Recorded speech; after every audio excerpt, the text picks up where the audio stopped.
Hello, everyone, and welcome to another episode of By the Numbers. Just so you all know, of course, I've still got my internet stuff set up, so I'm still in my empty room. The connection will probably go down at some point in the broadcast. Don't be one of the morons that type throughout. Is Richard lagging? Just assume I am going to lag throughout the broadcast and enjoy the moments where I'm not. Anyway, I am, of course, Richard Lewis. That's Duncan Thorin Shields. Sam Bainlaw Davis is pressing the buttons. Why you not use it? You're doing that. Listen, I've got to incentivize him sorting his shit out. Otherwise, you know what I mean? He's not going to.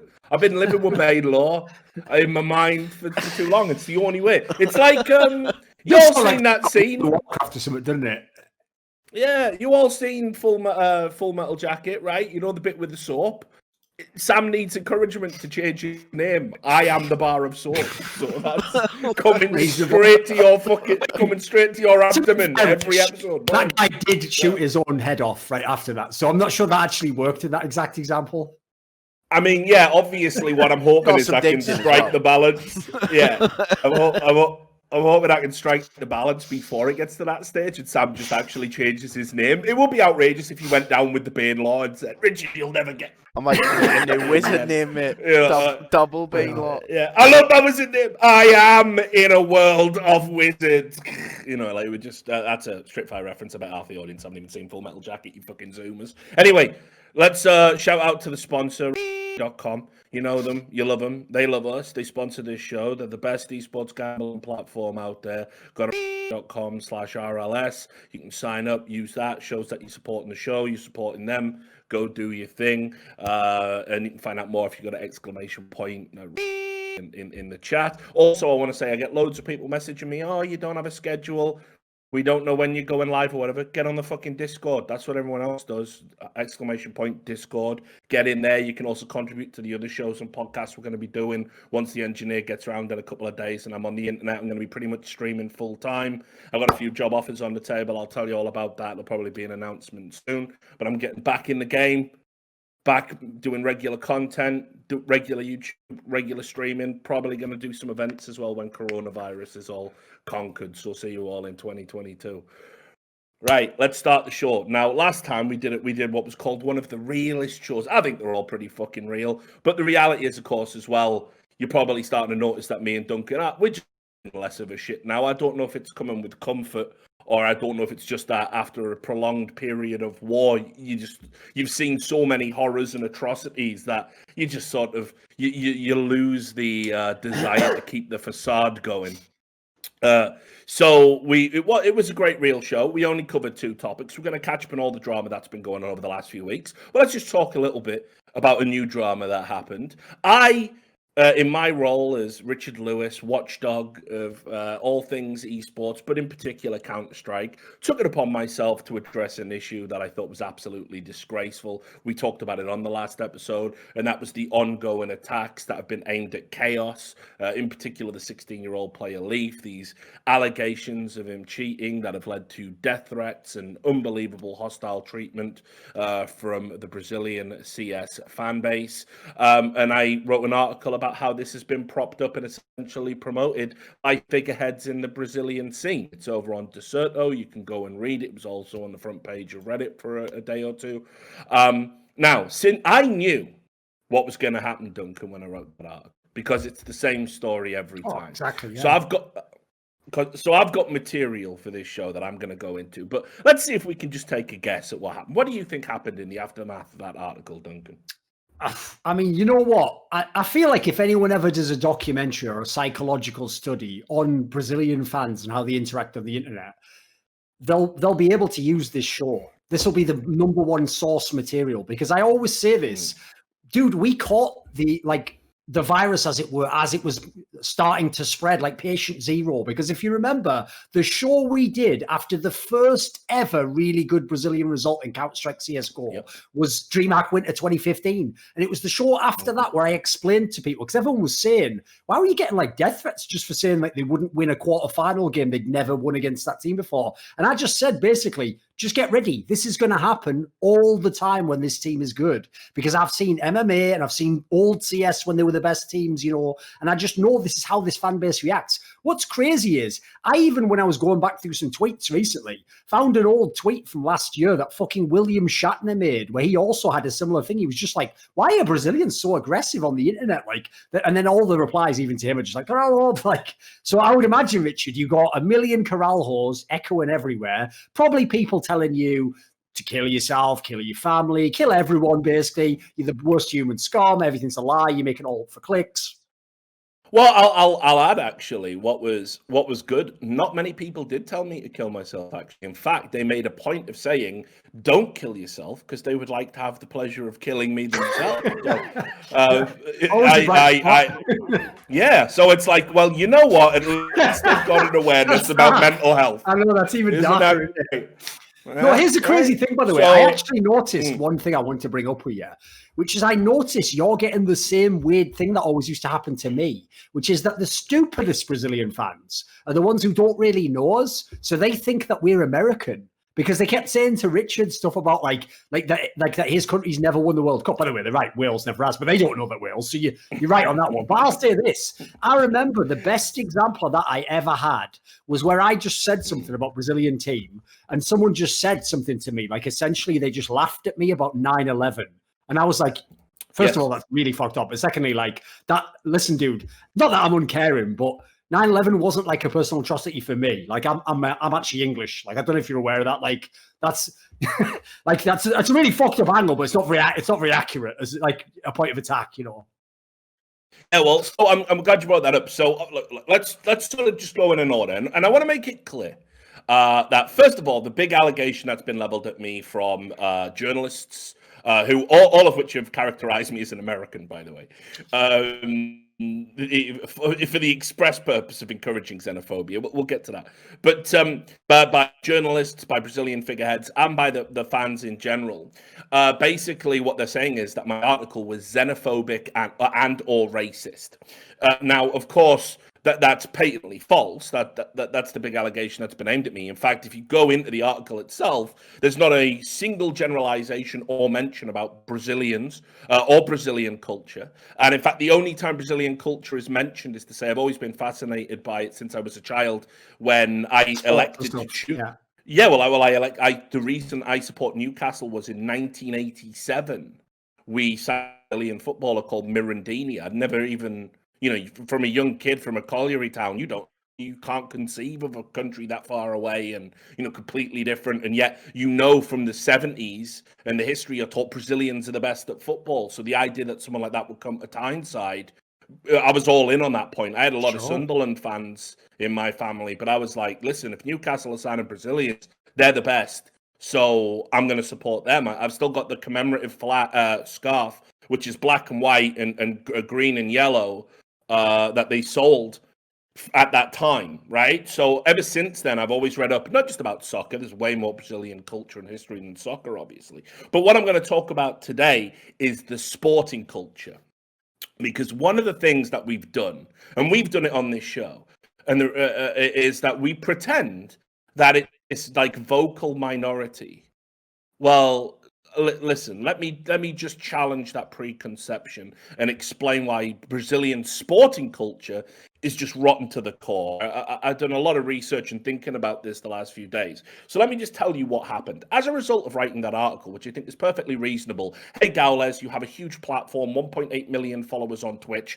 You are officially partnered with the broadcasts now. You are essentially the voice of Counterstrike for all of Brazil. Maybe don't use your platform to falsely accuse 16-year-olds of cheating when you know that your fan base will go and tell them to die or threaten them or dox them, as has happened over and over and over and over again whenever somebody performs well against the Brazilian team, right? Or whenever there's some perceived injusticia or whatever the fuck. That's been in my inbox quite a lot. On the basis of that, Gaules did issue an apology. The apology is a non-apology. Yes. The apology, basically, I'll translate it for you. The apology was like this. sorry if a few people somehow maybe were upset by what I said, which I obviously don't really genuinely feel like. And by the way, I'm going to go out of my way to make this really long and never ever mention Leaf, never ever apologize to him, and never ever apologize for what was actually done even by me. I'm just going to sort of say I didn't mean to do it. They don't represent me, and I'm sorry if you feel that way. It was one of those apologies. And by the way, as someone who's written some of the most straight fire non-apologies in esports history, I'm telling you, it wasn't well done, but it was right in that realm. I used to do it better than that. I used to trick people and think I actually had apologized. Not obviously referring to that Brazilian tweet in question. I'm not about like some of the ones with Reginald and stuff back in the day. Yeah. So anyway, my article led to an apology. I think we can all, say we all know why. It's because the intimation very clearly was we should really have a long, hard think about whether or not Gowles is the partner of broadcast moving forward. Because every time he does something like this, it's potentially harming people. It's now got to the stage where, with what happened with Chaos, if Chaos did qualify for the major, they can't attend. So now you are having an explicit impact on tournaments that is obviously unacceptable. So what in the aftermath of that, let me tell you what happened. 2 big Brazilian Twitter accounts tweeted out saying, I was a cunt and racist, racista, right? Or xenophobe. And they started spamming my Twitter. So since I wrote the article, I have had to ban over 17,000 Twitter accounts. About the block, Let me clarify, because people are going to go, oh, well, Richard, you're just over-exaggerating there. At the height of when the Overwatch fandom went crazy with me and were mass reporting my account, I had to ban maybe in the end, it was 1,500. And they were mental. 17,000. And I've been kicked out of my Twitter account about 6 times due to suspicious activity, malicious people trying to log in, trying to break my 2FA. In my inbox, because as a journalist, I have my DMs open. I have had probably an excess now of about 1,200, 1,400 abusive, threatening messages to the point where my inbox is now functionally useless. If you're sending me a message now, you're not going to get one because I'm getting, I don't know, it's something like about 20 to 30 abusive messages every 20 to 30 minutes. A message a minute, essentially. As a result of this, the people who do want to get in touch with me and say, hey, I'm being ripped off by an org, I'm being abused by somebody, I can't get your messages right now. You're just going to have to wait, unfortunately. Sorry about that. But let's also just get into some of the points I want to make. And that is that, first of all, the big allegation is that you have been accusing me of xenophobia by not criticizing Brazil, by simply criticizing the actions of one person who is popular in Brazil. It doesn't hold up to any logical scrutiny. But as you rightly point out, Duncan, because these so-called journalists and these so-called figureheads have falsely labeled me an American, they've deliberately done that, by the way, to sort of get at the whole rivalry between South and North America. I have been spammed with references and images of September 11, pictures of the dude who jumped out the building, loads of September 11th memes. So I do want to, I want to ask how that hatred of Americans and laughing about a terrorist atrocity that killed 3,000 American lives, I would like to know how that's not actually xenophobic. And what I quickly realized was, like I say, there's no point in lying about it anymore. The Brazilian sporting culture is rotten and anachronistic, and it is so out of step with the rest of the world because they believe it is acceptable for fans to intimidate and threaten opponents, and that this is fine even outside the stadiums or arenas. I saw people were saying, even knowledgeable, reasonable people otherwise, were trying to say that when they chant, we are going to kill you or you are going to die, that they made it that's just a song. Yeah, well, listen, let's get to that because I've covered that. Well, actually, just before we get to that particular point, one of the things, have you ever heard that? Have you ever read that bit of writing, A Narcissist's Prayer? Yes, I'm a big fan of it. Right. Yeah, it's brilliant. I don't know who wrote it. I don't know who to attribute it to. But for those who've never seen it, it's called A Narcissist's Prayer, and it's very short. It goes, that didn't happen. And if it did, it wasn't that bad. And if it was, that's not a big deal. And if it is, that's not my fault. And if it was, I didn't mean it. And if I did, you deserved it. That template is the mantra for defending the reaction from Brazilian sports fans across the world from within Brazil. And that's why it's not a minority. It is, in fact, a majority. In fact, I've got the number now. Let's look at the last few days as a case study. The abusive messages compared to the messages I received in support or embarrassment, it's about 100 to 1, the ratio. That's a sizable majority. And I'm sick and tired of hearing this bullshit about how, oh, it's a vocal minority, the majority is silent. First of all, if we're talking about who is loud and who is angry and aggressive and evil when they talk, silent people don't enter into it. So you are discounted from the discussion immediately by virtue of being silent. No, it's a vocal majority when we are talking about who is vocal. The minority stands there and allows it to happen. And let me also just say that this goes on every time, not just in esports, in mainstream sports, and you will not see Brazilian figureheads call it out. How many times has this happened in Counterstrike? And I'll give you an example. When has a Fallen or, a Taco or a Fur, or a Gaules, take your pick. When has any of them done anything like what Taz did? You remember in Cologne when Fnatic were being booed for beating Virtus Pro, and Olaf was trying to do an interview and the crowd were booing him because Virtus Pro were the beloved team, and Taz literally came from the backstage area, took the microphone and said, "Do not boo our opponents, show them respect, they are a great team," and encourage the crowd to cheer for them. You would never do that. Not one of you. There's not a Brazilian figurehead who has the moral backbone of Taz at all. So let's stop pretending that this culture isn't by design. You like it this way. You like your opponents being intimidated. You like people being nervous about playing well against you because it gives you an edge. And you encourage and foster this culture. I am not going to lie about being a minority again. The problem is, it is now starting to go too far, where we're getting to a world where it is creating an unsafe environment. And if anyone says, Richard, everyone's got their crazy fan base. Okay. I hate that. I hate that so much because here's the thing, right? I've had that in League of Legends with TSM, where people told me, Richard, that's just the team that's on top. Notice it's always like a Mott and Bailey strategy. You start with this advanced position and you just keep falling back to different places you can hold. So then they would say, well, it's just because TSM has the most fans. Well, it's just because TSM's winning. Well, it's just because TSM has this player. Well, here's the thing. Eventually, every one of those check marks went away, Richard. Cloud9 has an immense amount of fans. Yep. Never get it. Team Liquid won all the championships recently. Never get it. Like, they're just wrong. It's people who haven't got any experience telling you what your experience is. Because another thing that's crazy about this situation here is the ultimate irony of this response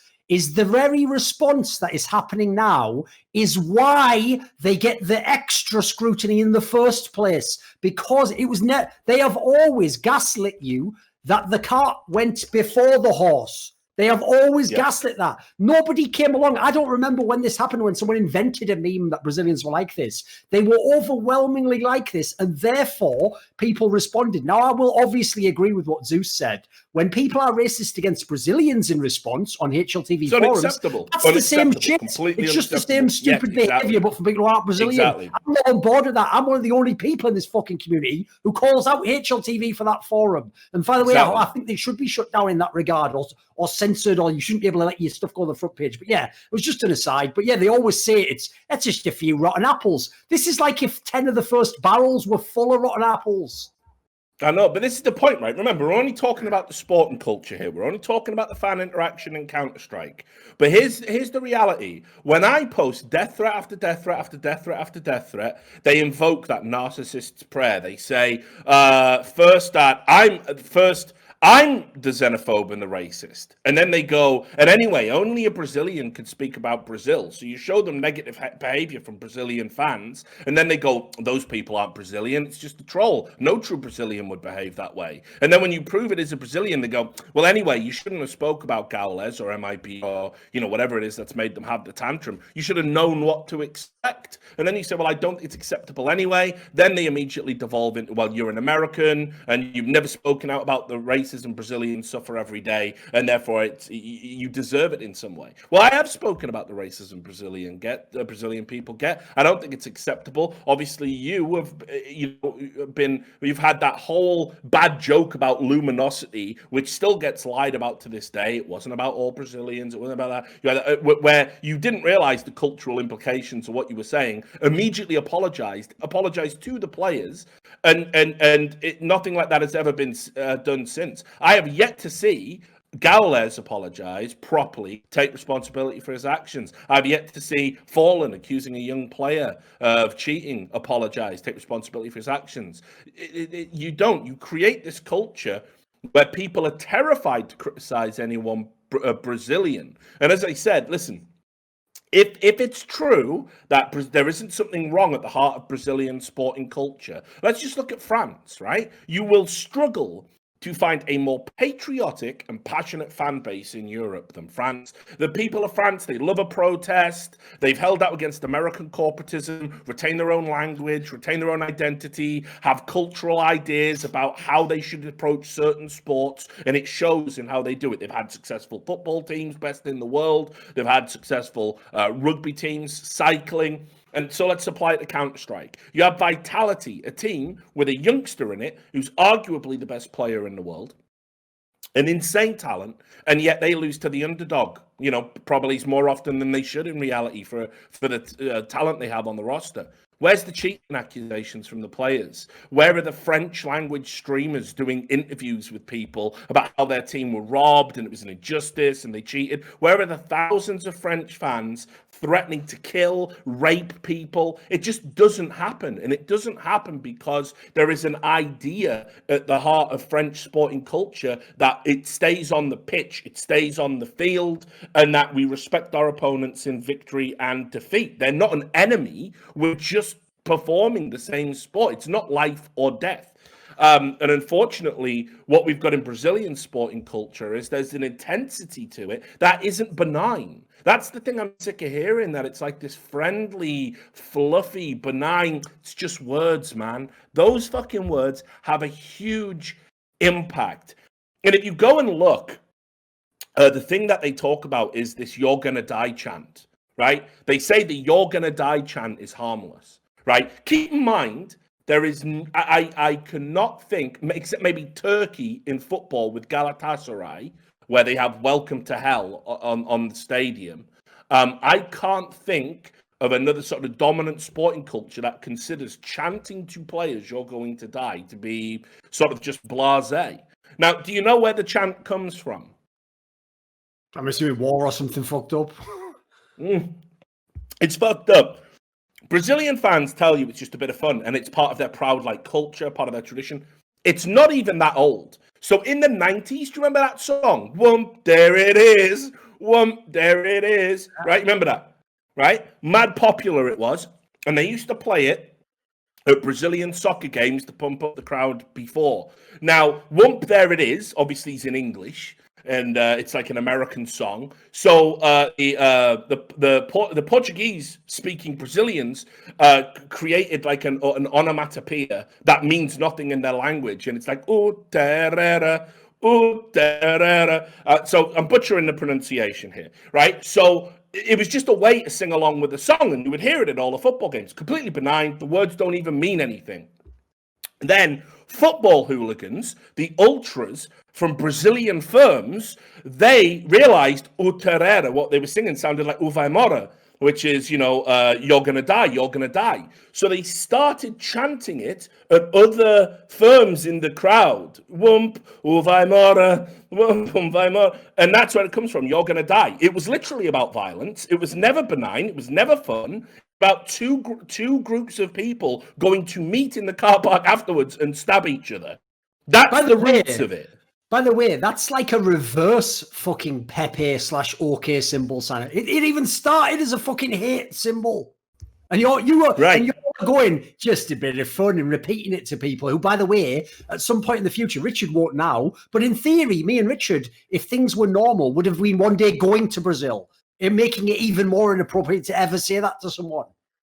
Right. So then, and this is where it hits critical mass. In 2011, it moved over. It moved into other sports, and this was by virtue of in August 27th, the UFC returned to Rio.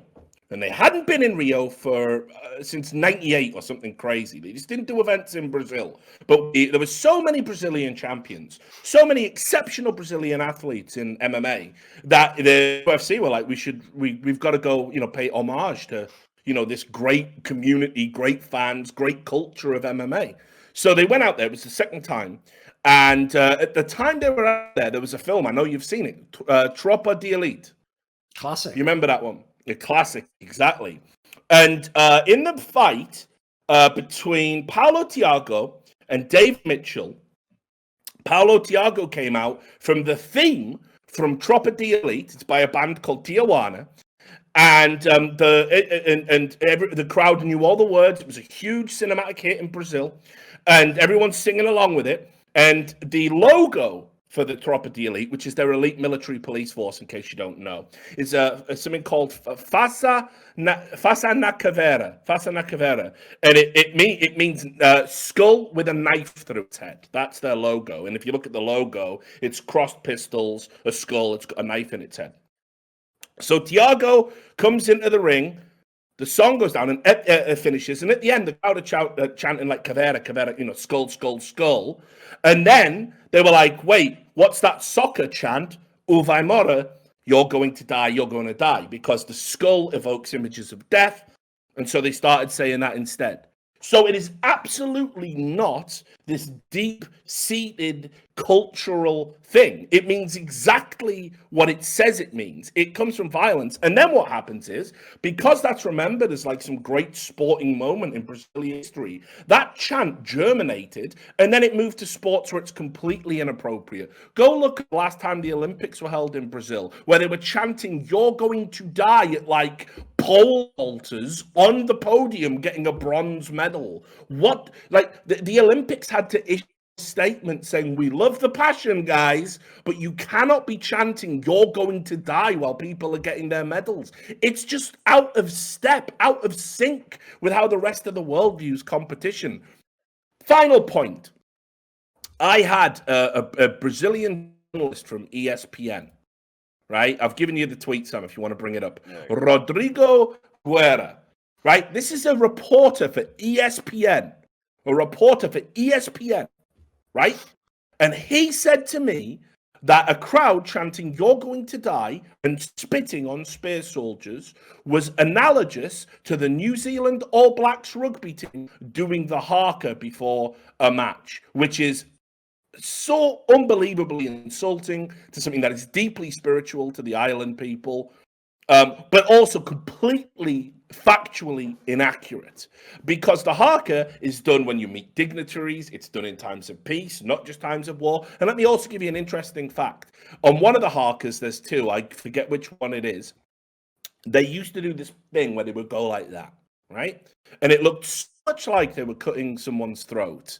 They took it out because it was inappropriate to do that before playing a sport where people can get seriously hurt and potentially die. So they removed it, no questions asked. And that was a deeply spiritual thing. That goes back to ancient times. And they were willing to change it to interface with the sporting world. So I am sorry, guys. I'm not lying anymore. Your sporting culture is rotten and it needs to change. The end. Rant over. I don't know if you've got any thoughts. I would say this, because one area people might not understand this is, famously, you've been a big advocate for crowds being allowed to boo people, right? But that's the point. Even when you boo someone, you mean as in, listen, if you pay your money for the ticket and you go there, yes, and you don't like, let's just give a random example, you don't like Team Liquid and you're actually a fan of, I don't know, fucking Gen G. It's fine to go like, oh, Mike, you suck, mate. You're going to fucking get wrecked in this game. That's totally different from, do this thought exercise, everyone listening. Imagine we had the Major again in Columbus. We had it in America again.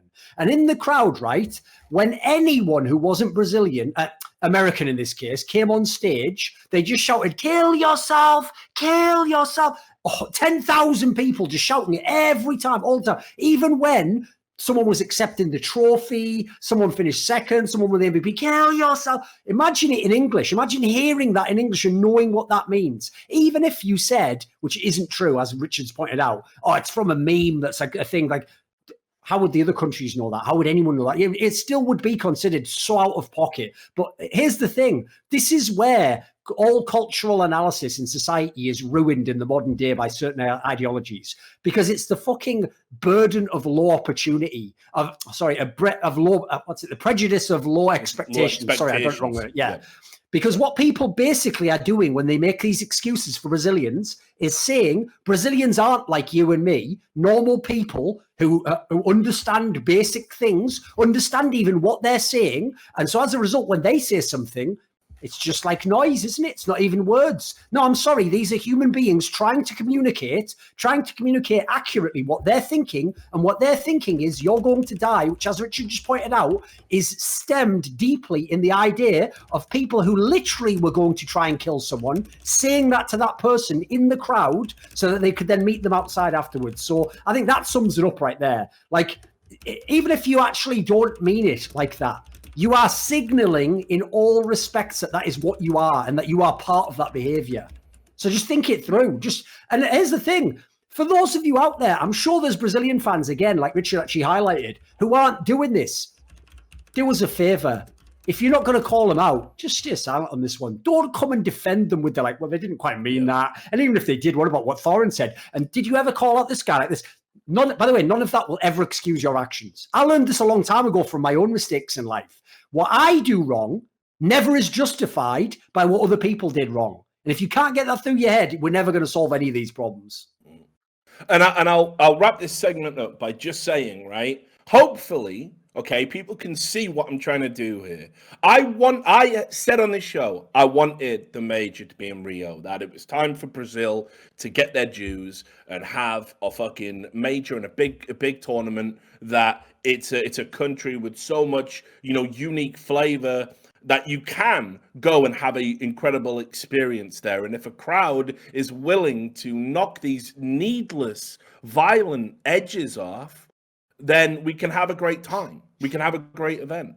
But what's starting to happen, unfortunately, is there are people in the Brazilian scene that are pushing this them and us. Them and us, them and us, them and us. Look at I've been called a gringo fucker more times, ever in my life than I have in the last 2 days. So how's that not xenophobic? I've been called a white cunt and I shouldn't speak and keep my mouth shut. How's that not racism? Now, listen, I understand that we might see things differently, but when it comes to sporting competition, there's got to be a baseline of values. And that value has to be that if you, as the crowd, are intimidating your opponent to the point where they genuinely fear for their safety, you've probably gone too far. And I need you all to realize, I just want the major to go ahead. I hope Brazil licks fucking coronavirus. I hope Bolsonaro gets his fucking head out his arse. And I hope that it can go ahead in November and we can have a great time. But why do I not think that's going to happen? First of all, obviously COVID's a factor, and I don't think the major will happen for that reason. But second of all, the idea, if it did happen, that we could get through it without there being an incident, I don't believe it, because there's been so much division, derision, all this bullshit that's been stoked by Brazilian figureheads, that I think there's going to be, all it takes is one person in the crowd to not know where the line is. All it takes is one player to get hurt, and we've been perilously close to that on a number of occasions. So I can't do it, guys. I'm sorry. I care about this sport. I care about all the players. I can't sit here and lie and pretend that all of this is okay. You need to self-analyze and decide what you want, because you can have this. You can have the you're going to die and the aggressive culture and the them and us ideas and fuck America and whatever else you want to do. You can have all that, but you can't have it and have global events. You can't. It's incompatible. So it needs to change. And it'll, trust me, it might sting a little bit at first. It is a change for the better. Trust me. Oh, I have one last thing I forgot to bring up, actually. Yeah. Another area that people missed with this whole topic that always comes up is one of the reasons why I personally have never had any quarter with the Brazilian fans who say these things and have never treated them with kid gloves, is because their arguments aren't even genuine. When people say that they are deeply offended by racism and bigotry and that is the worst, most deplorable human behavior, and the same person saying it out of the left side of their mouth takes a breath and out of the right side of their mouth, their response is pure vitriolic homophobia, I cannot take that as a genuine and sincere statement. No. You are not against bigotry. You are literally the fan base that is the primary bigots of all the fan bases in the world. When TSM fans tell me to fuck off, they tell me I'm unprofessional. They tell me to fuck off. They tell me you must be a loser. You must be obsessed with TSM. They don't tell me that I should be fucked up the arse and that would be the worst way to die. They don't do that in the thousands. So it is not even sincere that you care about racism. You just care about people criticizing Brazilians. That's my personal take on it, just from my own observation. Yeah. Right. So this is a topic, Dunk, and I've got mine out the way. I've got my ranting topic out the way. Time to crack another beer. I imagine we'll be sitting back and listening to you a lot on this one. The other news that occurred was the CSPPA stuff, and there's a lot of stuff to talk about. For those who don't know, the CSPPA is obviously the Counterstrike Pro Players Association. Lots of headlines lately. Let's also just go back to the Astralis issue. There was a lot of stuff there that I uncovered where, because Zipnix is so well positioned as a board member and was one of the guys that actually was in the Danish Athletes Association that laid the foundations for the Counter-Strike Pro Players Association, he is very well positioned in that. So when Astralis were having all their issues, it looked like the guy who runs it, who's a known fucking ball buster from football, Mads Erland, was giving them great advice. And basically put a lot of pressure on Astralis to improve working conditions, bring in substitutes and everything else, and that they weren't going to play for that. So the CSPPA is like, they're a strange entity, bizarrely toothless on some issues, but certainly when it comes to certain people, especially those in Denmark, everyone's fucking scattering like fucking cockroaches when the fucking refrigerator light comes on. Everyone's fucking panicking. They don't want to get got by the fucking mighty Mads Erland. So then we know, I published a story where it was leaked, and I probably wasn't even a big leak or anything. It would have been out publicly anyway. I just got it ahead of time. That Flashpoint and the CSPPA were going to enter into an agreement, and that as part of these agreements you enter into with the CSPPA, so they sort of endorse and sanction your events and make sure that the conditions are acceptable to their player members, you pay them a fee. You pay them money and enter into a business arrangement with them. The amount isn't publicly disclosed. It's not. It was never mentioned during that ESL thing when they praised ESL. No one ever mentioned they bought that. Yeah. Even though the information was publicly available, you're right. It wasn't explicitly mentioned. It was almost implied as though they just gave their seal of approval because what a brilliant job ESL had done. You didn't know that they got paid for that, did you? No one did. Yeah. It's actually dirty as fuck. One of the problems that we're going to get into with this is it's not that the CSPPA is doing a bad job communicating. They're doing a bang-up job communicating what they want, which is almost nothing outside of a legal definition that they could go to court over. They have zero interest in being transparent with any fan in the world. Even players in their organization have come to me privately, I've even seen some publicly, say that they basically have no communication certain times, and things just happen without them. Like, this is why the point is some of these things aren't themselves a crime or anything, but they're cause for concern and they're building up. Well, that's the norm, mate. That's the norm. That's the crazy thing. When I called them out on that in the article I wrote, I contacted them and I said, listen, why are so many people from the CSPPA telling me they weren't even asked to vote on joining Flashpoint? They sent me a response back saying, well, our board members talk to those players every day, so they know what they want. We don't need to pass votes on this. Now, I've been a trade union representative in the past. And let me tell you, if you're going to enter into agreements with another business, if you are going to enter into agreements about working conditions, if you are going to enter into agreements about money and compensation and, appropriate action, it's put to a vote of the members. Every time. I cannot think of a significant instance And this is only in Britain, to be fair, but I can't think of a significant instance of the union I was in where we weren't all instructed to basically send in votes to make a decision about the direction we were going to go in. So the idea that the board is essentially running the show and people are just being emailed and contacted and being told, yeah, we're doing this, right, guys? Because remember when we had that conversation 4 fucking weeks ago and you said, yeah, Flashpoint seems okay. I'm taking that as a mandate to enter into an agreement with the league and we're going to sanction their events moving forward. That seems like a very flimsy and almost frivolous way to represent your player members. I think I have an interesting way to set this topic up, which goes like this. A lot of people who are only more recent fans of this show, maybe since it returned, may not be aware that Richard himself was one of the main people who tried to make a player union in CSGO. Because before that, there was just these little, like, super high level pro player Illuminati Skype groups where they could just themselves try and pull their power together and do stuff. And as you can imagine, it was fuck everyone who isn't us and let's just get stuff for us, even if it's at the expense of our fellow players. So Richard's whole approach basically was that he was trying to get it set up so that there would be a real union. Now, the problem with that is this is why it is not called a player union. The word union is a legal term. Like, there are very specific cases by which you can do this. In fact, America specifically has very strict union and labor laws, which is why, by the way, actually, you'll notice a lot of the stuff to do with CSPPA always goes back to fucking Denmark. It's never about America, because I've even heard that some of the things they're doing, actually, this is why Flashpoint served them as being in breach, wouldn't even be allowed in America, like some of the things they're attempting to do in behalf of their members. So here's the key thing to understand.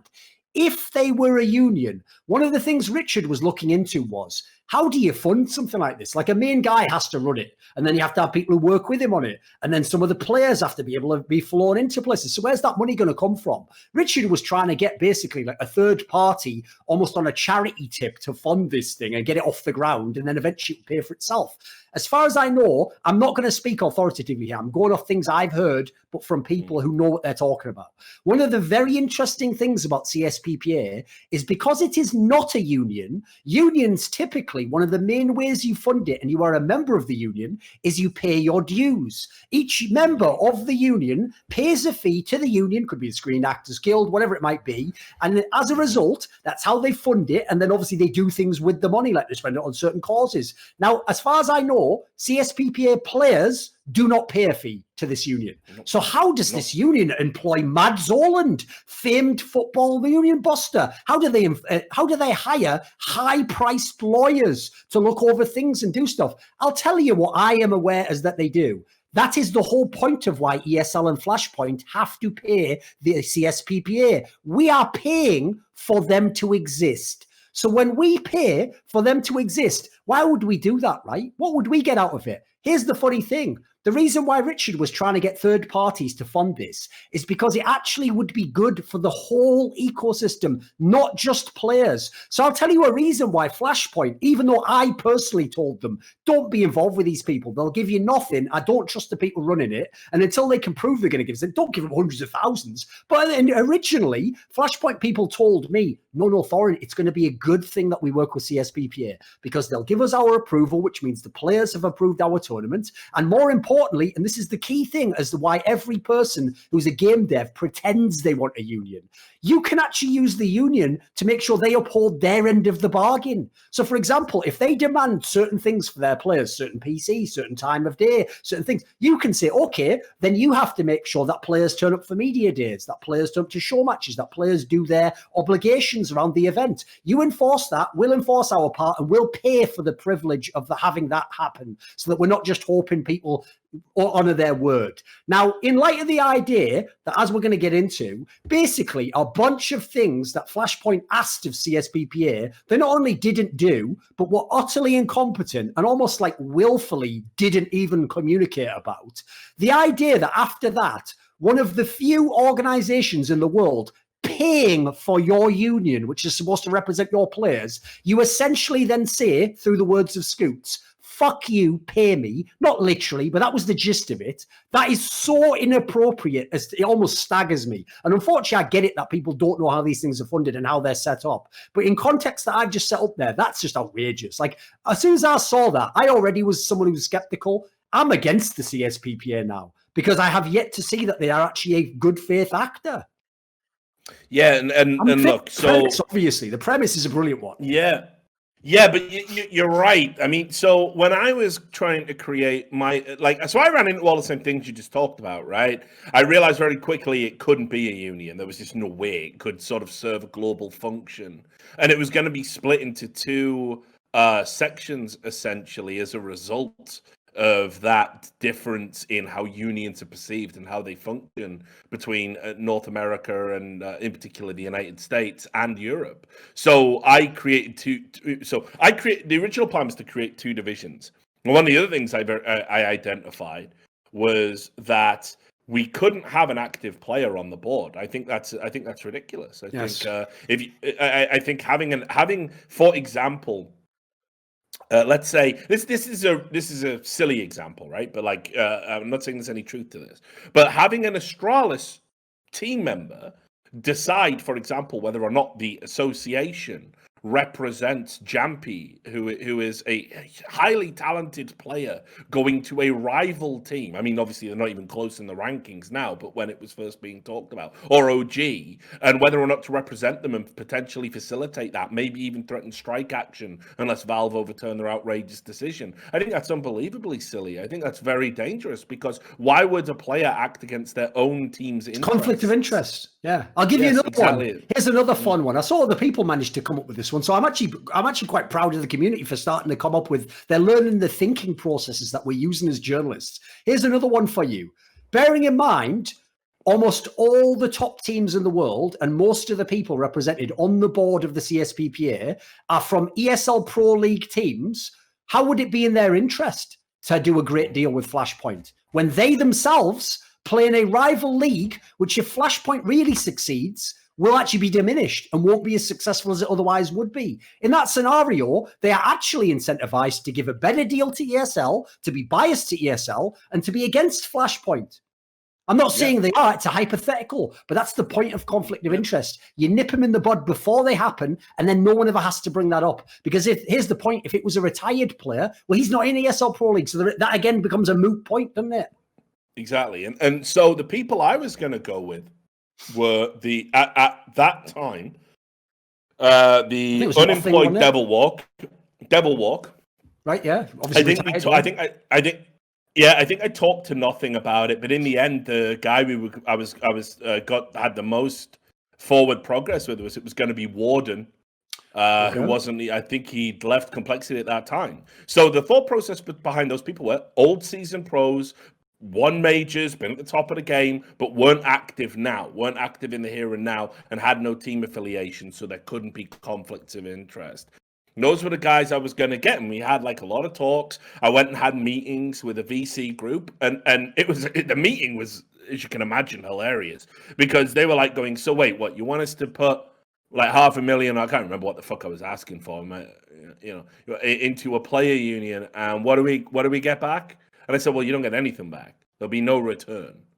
But you get to say you did it, and you get to put it on your portfolio of investments, and you get to say you kickstarted it. And when we go on to be hugely successful and radically alter the landscape of esports as the first ever professional players association in any game, you get to say you did that. You get all the kudos and the credit. And for $500,000 to kickstart it, that's nothing. You're going to pay $20 million to buy a fucking, slot in a shit franchise league. So $500,000 to create the first ever player union and radically alter the shape of esports history is good. I thought I gave a very convincing pitch. In the end, the reason it didn't get off the ground was just a legal nightmare. I immediately realized for the American side of things, I was going to be jammed up the ass talking to fucking lawyers for the next century. And, talking to lawyers is hit and miss at the fucking best of times. So I didn't fancy it. So I backed off. Plus, there was some Devil Walk wanted to get back into coaching, and you know how it is. So whatever. But the reality is, the model was very simple. You pay your dues. It goes into a pot. And if we need to take out that pot for any other member, let's say a member gets involved in a fucking convoluted lawsuit against Valve, yes, they're going to take more out of that pot than you will, the player that has no problems whatsoever, but it could be you. You must pay your dues. You must pay your dues. Because it's the fucking fundamental basis of what... It's how all union members achieve parity. We all pay the same and we all take out as much as we need when we need it. Skin in the game. It's like... Yeah, you've got to have skin in the game. What we've got at the moment with the CSPPA is not like that at all. Nobody pays anything. All the leagues that enter into an agreement with the CSPPA, not only do they pay them a flat fee that is used for whatever the fuck the CSPPA wants, they don't have to disclose what it's used for at all, by the way. They don't even disclose the amount they've been paid. They can use it for anything.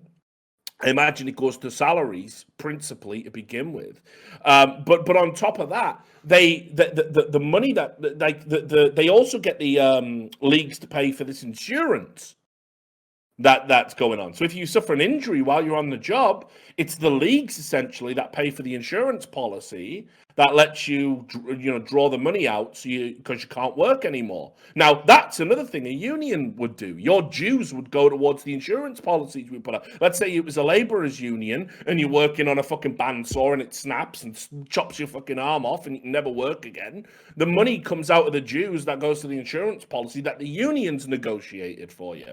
Well, that's not happening here either. In fact, as far as I can tell, the CSPPA, all it really does is collectively bargain. You don't pay for that privilege if you're a player. In fact, all the other leagues have been cuckolded into paying for everything just on the basis that if they don't, the CSPPA has the muscle to boycott your event.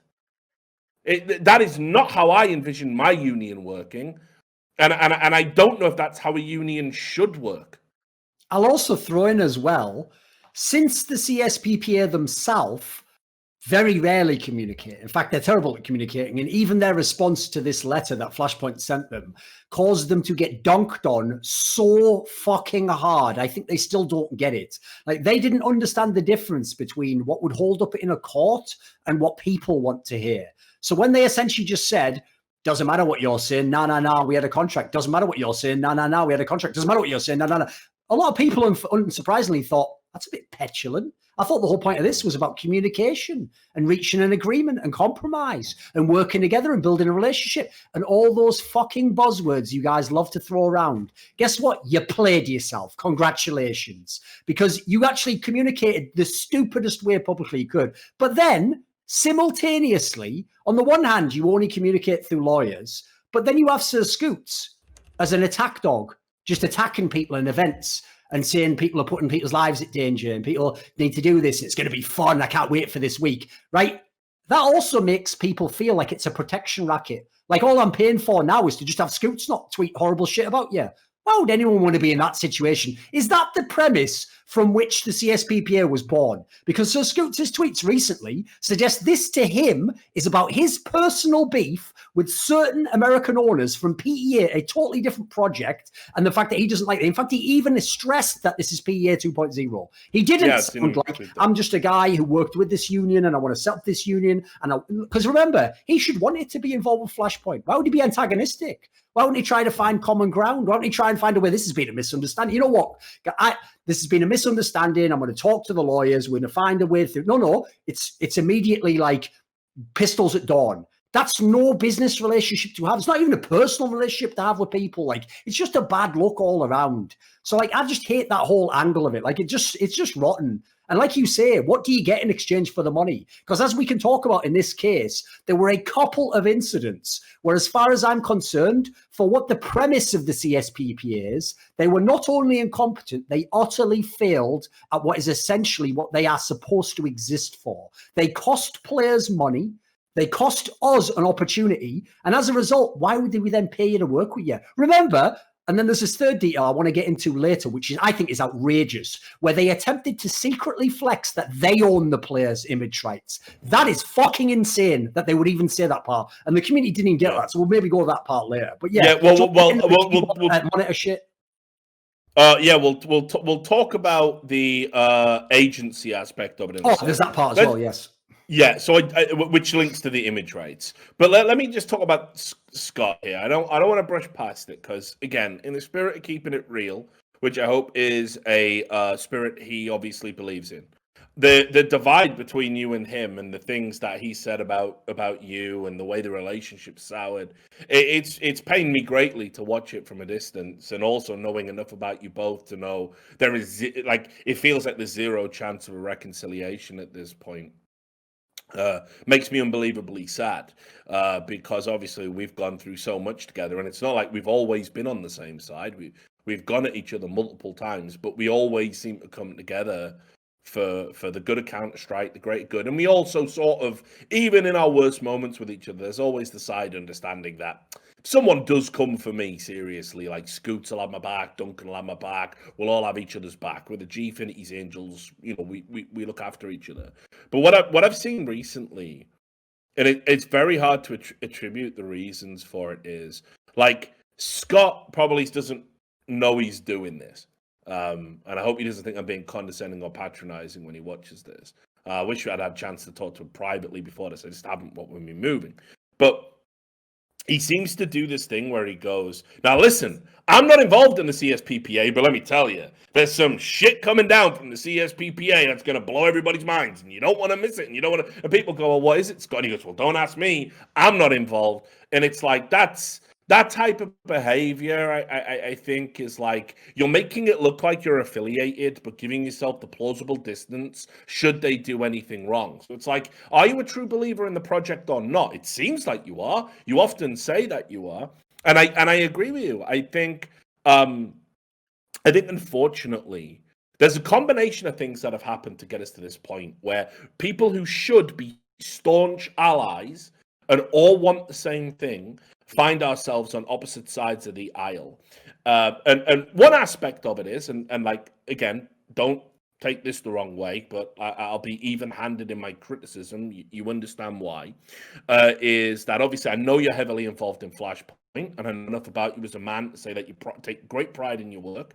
And if Flashpoint is indeed your work, then you take great pride in that and you stand with Flashpoint. You not to the degree where you would do anything unethical. If they were on the wrong side of an argument, I have no doubt you would leave. But to a certain degree, I think Flashpoint has become ingrained in your identity. And I've said it on this show to you before, where I think you maybe have put yourself in a position as a lightning rod for the league, a position you should never have been in, by the way.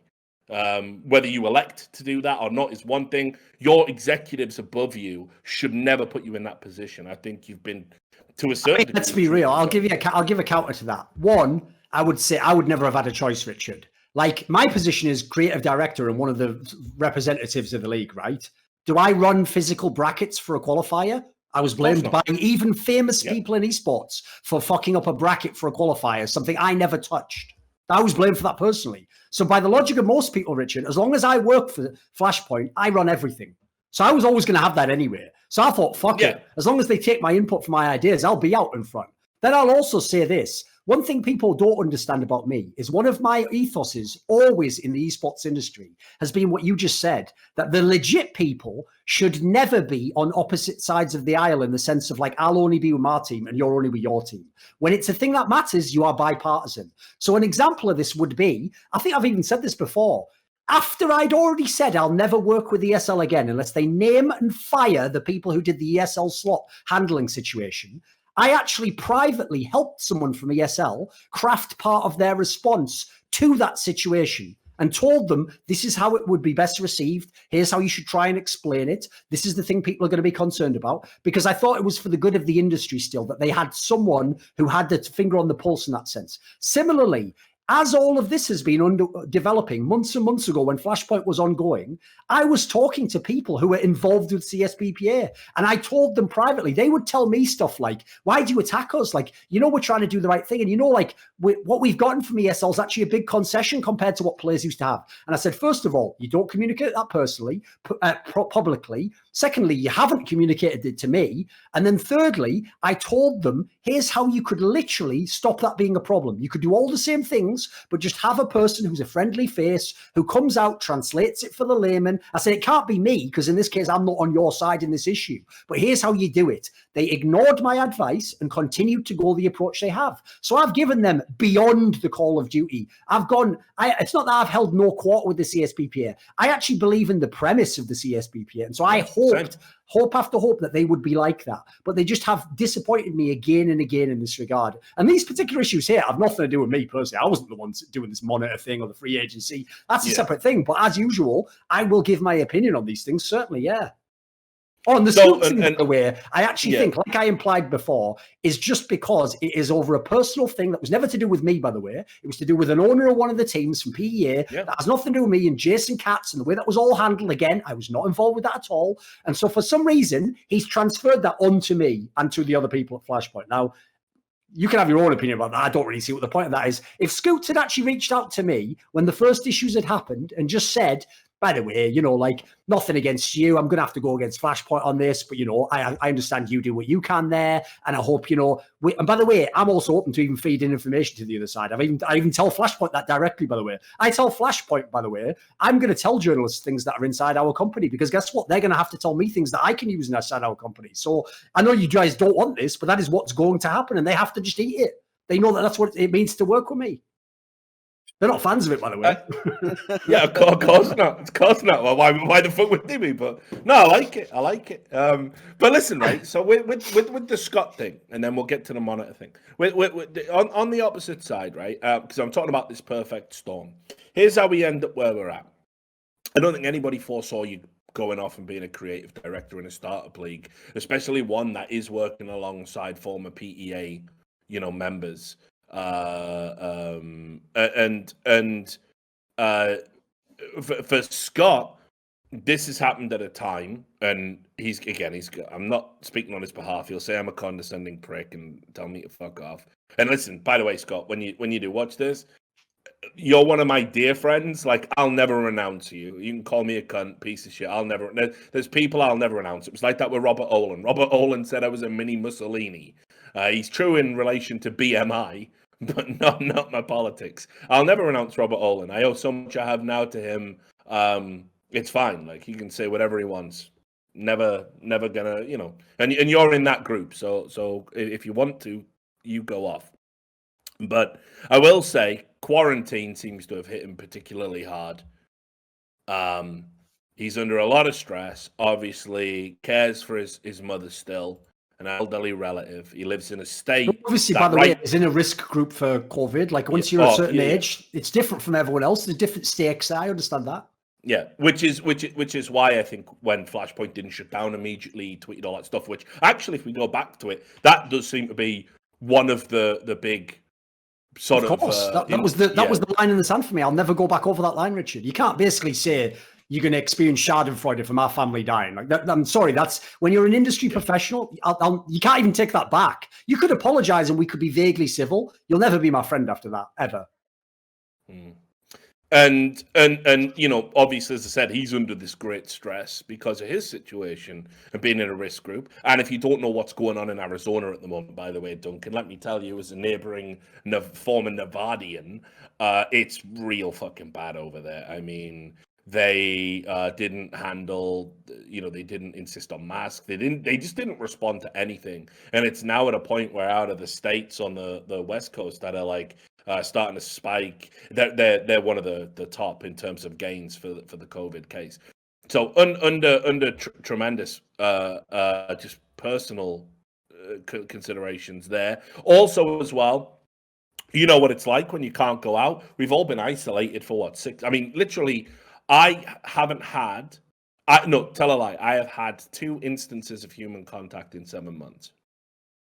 Actual skin on skin, let's say. That's insane. That's not how people should live. And I know a lot of people who are deeply worried about social animals. Yeah. I know people who are deeply worried about, deeply worried about the disease. Like, I'm in a high risk group myself, being asthmatic. Scoots obviously is in a high risk group and has a relative who's in an even higher risk group. This is This is, this is something that fucking really plays on your mind. And then you're alone, and what have you got? Your Twitter account. Oh, Lord, how it makes fools of us all. How it makes fools of us all. And we interface with the world through our fucking monitors and through 280 characters or whatever the fucking limit is now. So I did want to say all this because I think, unfortunately, to keep active in the space, and also as well, let's not forget, this COVID is fucked. Like, this was Scoots' dream job. He just got his own fucking studio funded. Do Not Peak Studios. He was meant to be doing all this cool shit and having people in the studio. All of that's gone to shit. Like, 2020's just been a write-off. If your dream started at any point in 2020, fuck that. It's a nightmare now, mate. So, that's just how we're living. I'll throw something in, though. I've got a counterpoint for that as well. I have to say. Okay.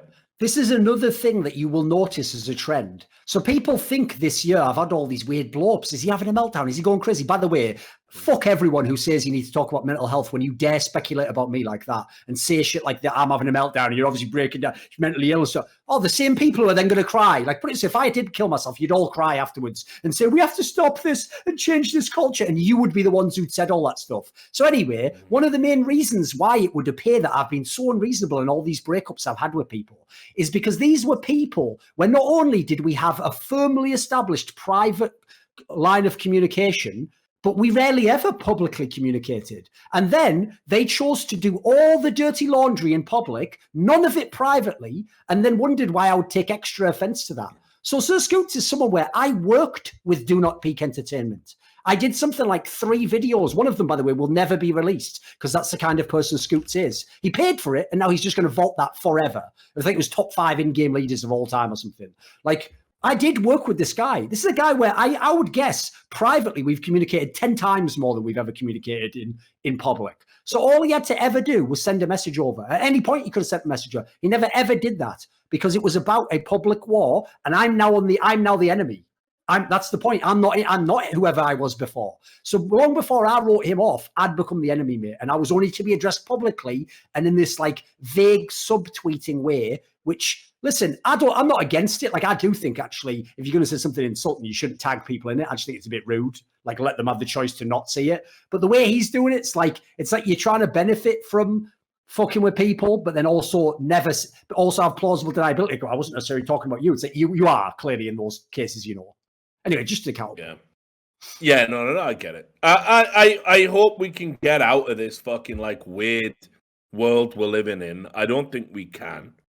I think I get it, man. Like I'm like you as well. There are some bridges that once burnt. Like it's not even that you can't rebuild them. It's like, well, what's the point if the reason they got burnt in the first place was so trivial and ridiculous? Why the fuck would I rebuild it? Because you're just gonna burn it down again. So I get it, man. I do, but I'll still say I love you both dearly, and that'll never change for me because we've been through too much together. So hopefully we can get to a better, 2021, different year, different time. So we'll wait and see what happens. But let's talk about this monitor instance.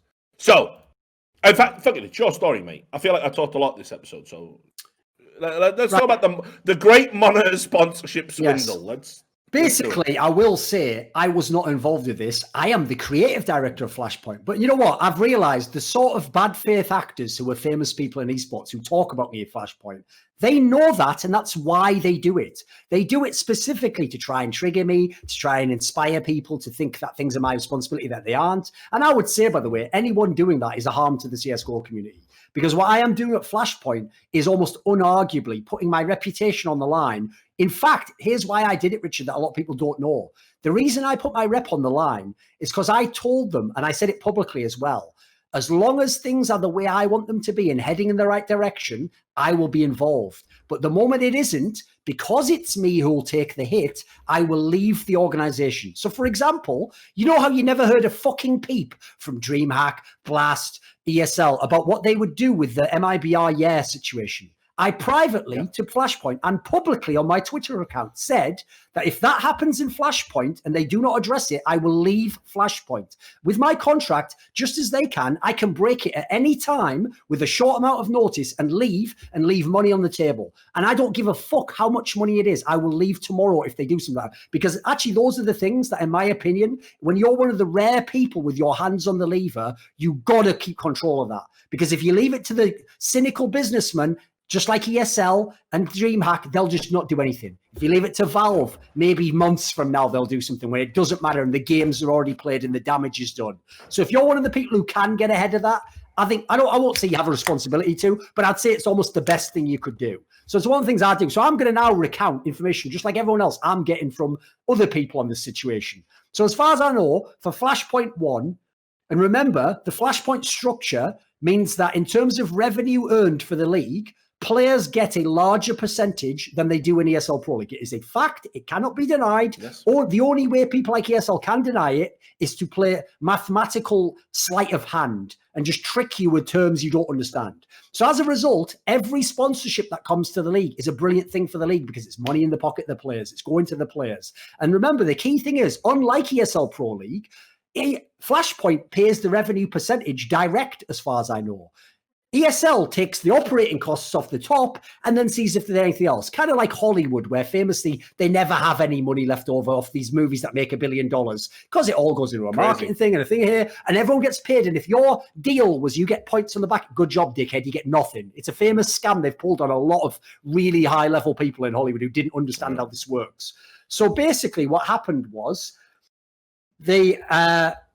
Flashpoint was negotiating a monitor sponsor for the first Flashpoint, and they contacted the CSPPA something like a month, maybe a month and a half before Flashpoint 1, and they said to them that they wanted the players' input on this. Because remember, the premise of CSPPA is to represent like the good of the players and also what the players want, to represent their voice, to be representative of them. So as a result, rather than just, by the way, as is literally our prerogative, just say, you know what, here's the monitor you're playing on. This is the one. And you know what? It's actually in our interest to just go with the highest paying monitor sponsor, who might be shit. Like when me and Richard did a DreamHack back in 2015, where they had a shit monitor and put a fake thing on the side to make it look like the BenQ monitor that everyone loved. That is a real thing that happened. It really happened. No, they really did. Now, we could do that like them and think, well, we need to make the margins meet. People lose event money running events, Richard. I've got to just take the highest monitor sponsor. So I'm going to take Wacky McWackerson over here for the most money, and the players will have to just put up with it. But because we were trusting the good faith that the CSPPA do actually represent the players' voices, we wanted the CSPPA to approve these monitors.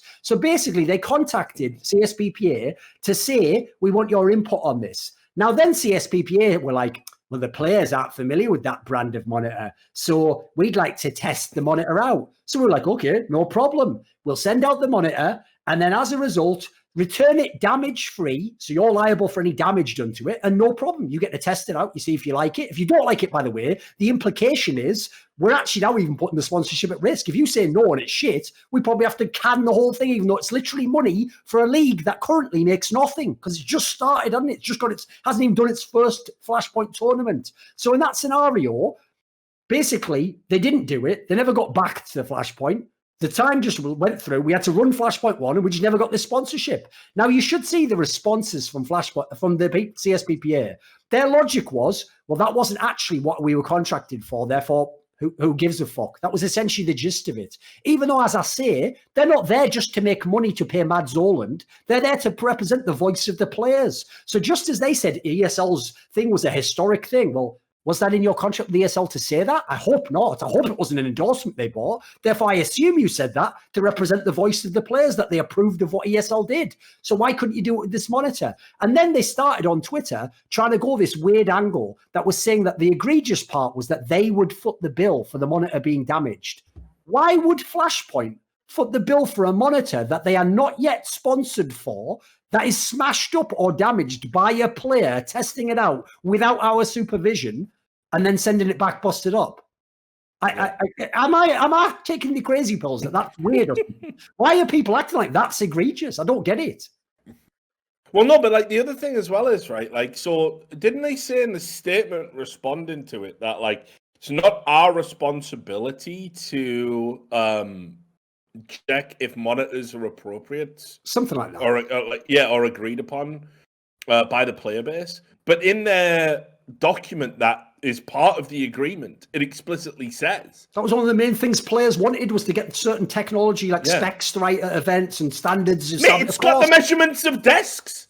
Yes. It's got the measurements of desks in a signed contract. Let me just say as well, that's one of the reasons I want a CSPPA. I'm sick of, listen, I'll just say it right now, they don't do CS events anymore. Me and Richard attended a Gfinity where they used a Call of Duty booth, which I think is a 4v4 game, for a 5v5 game. And so whoever the fifth player on the end was, of teams like Virtus.pro and Cloud9, were just playing with half the space crammed into a wall like that, with the other guy's keyboard hitting the hand like that or something. Like, that really happened. So I don't, if people know about what I care about on competition, I want the best conditions for the players, because I want them to do great things like sporting equivalent events, right? So I really care about the idea of having good monitors and not having a guy play 60 hertz and only behind the scenes do you hear later, oh, well, why did we lose that match? Listen, mate, you couldn't even throw flashes in that game. You know, you were just playing different. I hate those stories when they come out privately because it ruins the actual context of the match. You didn't lose legit. You lost because it was some shit circumstances, you know, like the famous one where, listen, I work with Face It right now, but I'm going to say it again.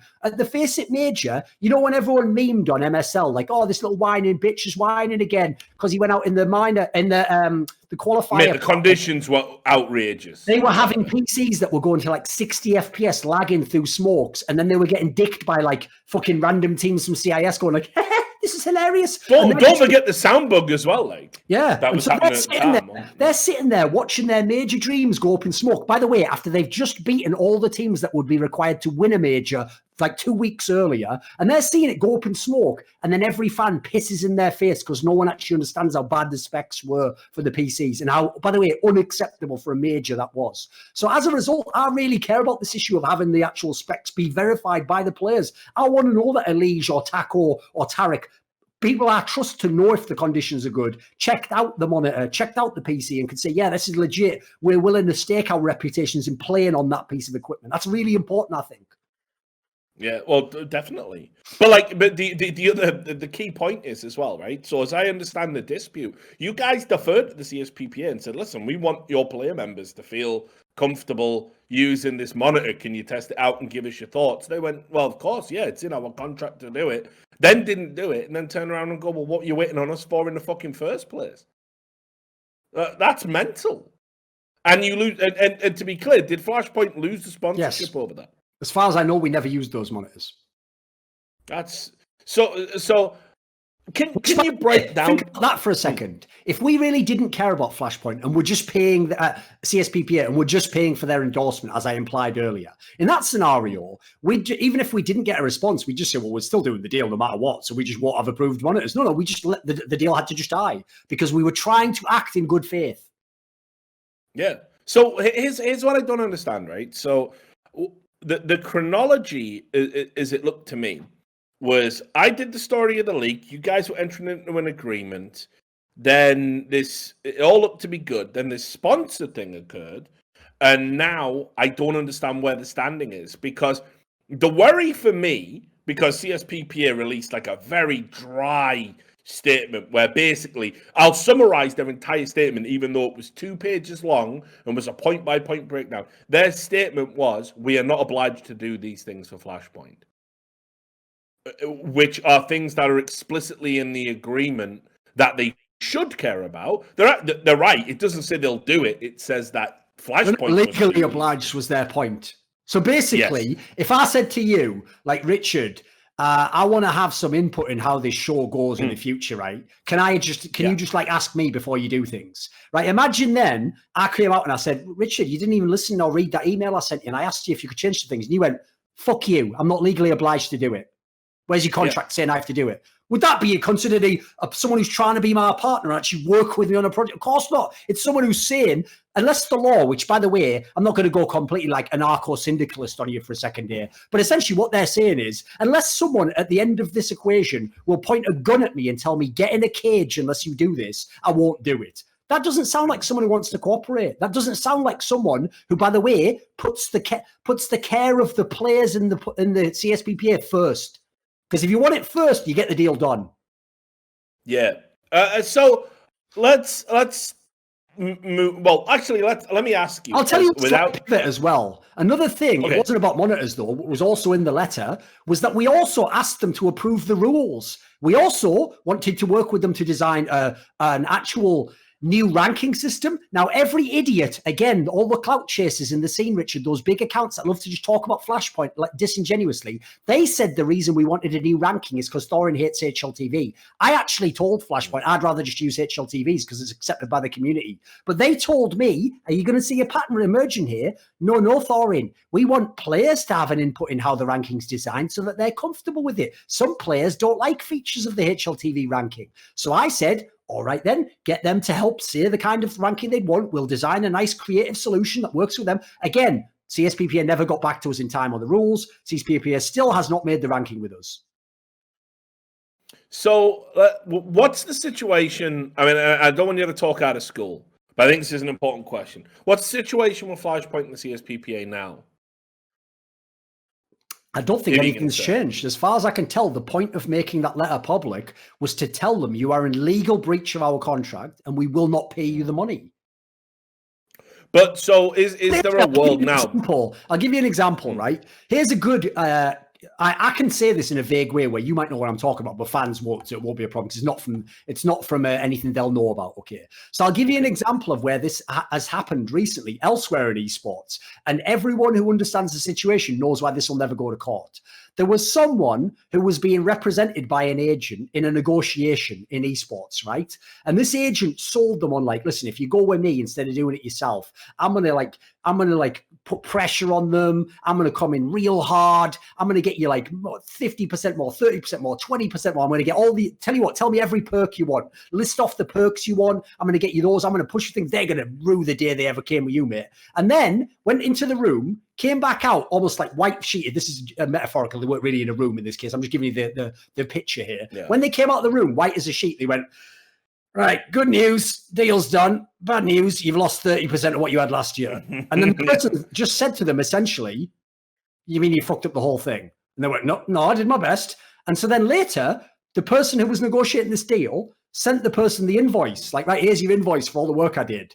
So the person in question, and you know what I'm talking about as well, the person in question just said, I won't be paying that invoice because if anything, you've cost me 30% of what I used to make. Like, I'm just going to go ahead and not pay that invoice. Even though, by the way, technically you're legally obliged to pay the invoice. But the point is, how do you take you to court exactly? Like, even just like the decency of being a human should mean you wouldn't even dare go to court over that, would you? So I'll say there's like a similar case.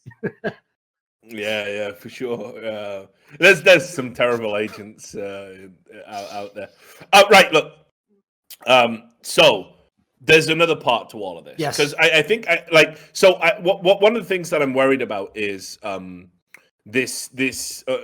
something that was uncovered. Not really uncovered. I think a lot of us knew about it and a lot of us had heard about it. But I'll give credit where it's due. There's a guy called, I know we obviously bang on fucking HLTV, but I will say this. There's a guy called Luis Mira. He's the best thing about that site. He does great work. Portuguese dude. Seems to also, by the way, be one of the only people that doesn't come out and just talk shit on you and me. So, by the way, already notice how there's no problem there, mate. No, but the reality is, like, he actually finds all that tribalism. I mean, it's not like it's before his time. He's like an old 1.6 as well. Yeah, he was definitely in. Yeah, he just finds all that tribalism like really pathetic and petty, and he's also identified. Like, he was one of the guys that back in the day when he was like pushing for, if like Cadred, for example, or if a rival publication did a good interview, he was like, well, why can't we make a news post about it and link to it and just highlight that the interview's there? We all love the game.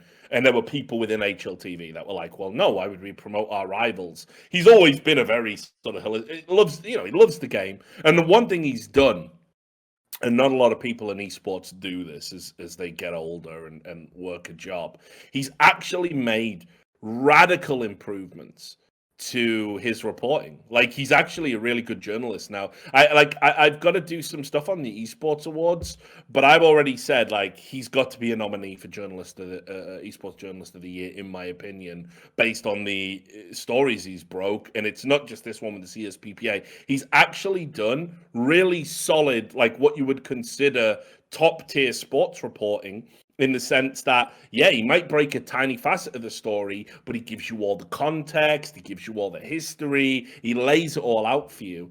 And yeah, he's a great guy. There'll never be any beef there between me and him.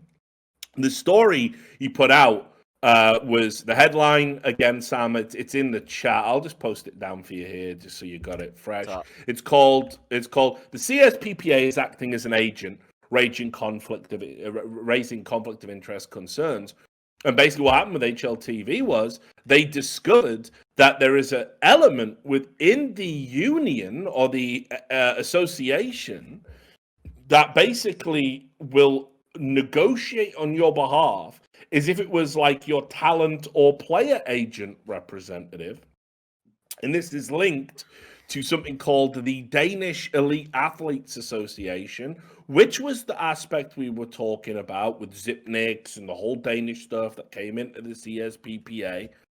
And basically, they went and negotiated for Heroic, and it was their negotiations that essentially led to the Esatag signing for Astralis, which tanked the entire Fun Plus Phoenix deals.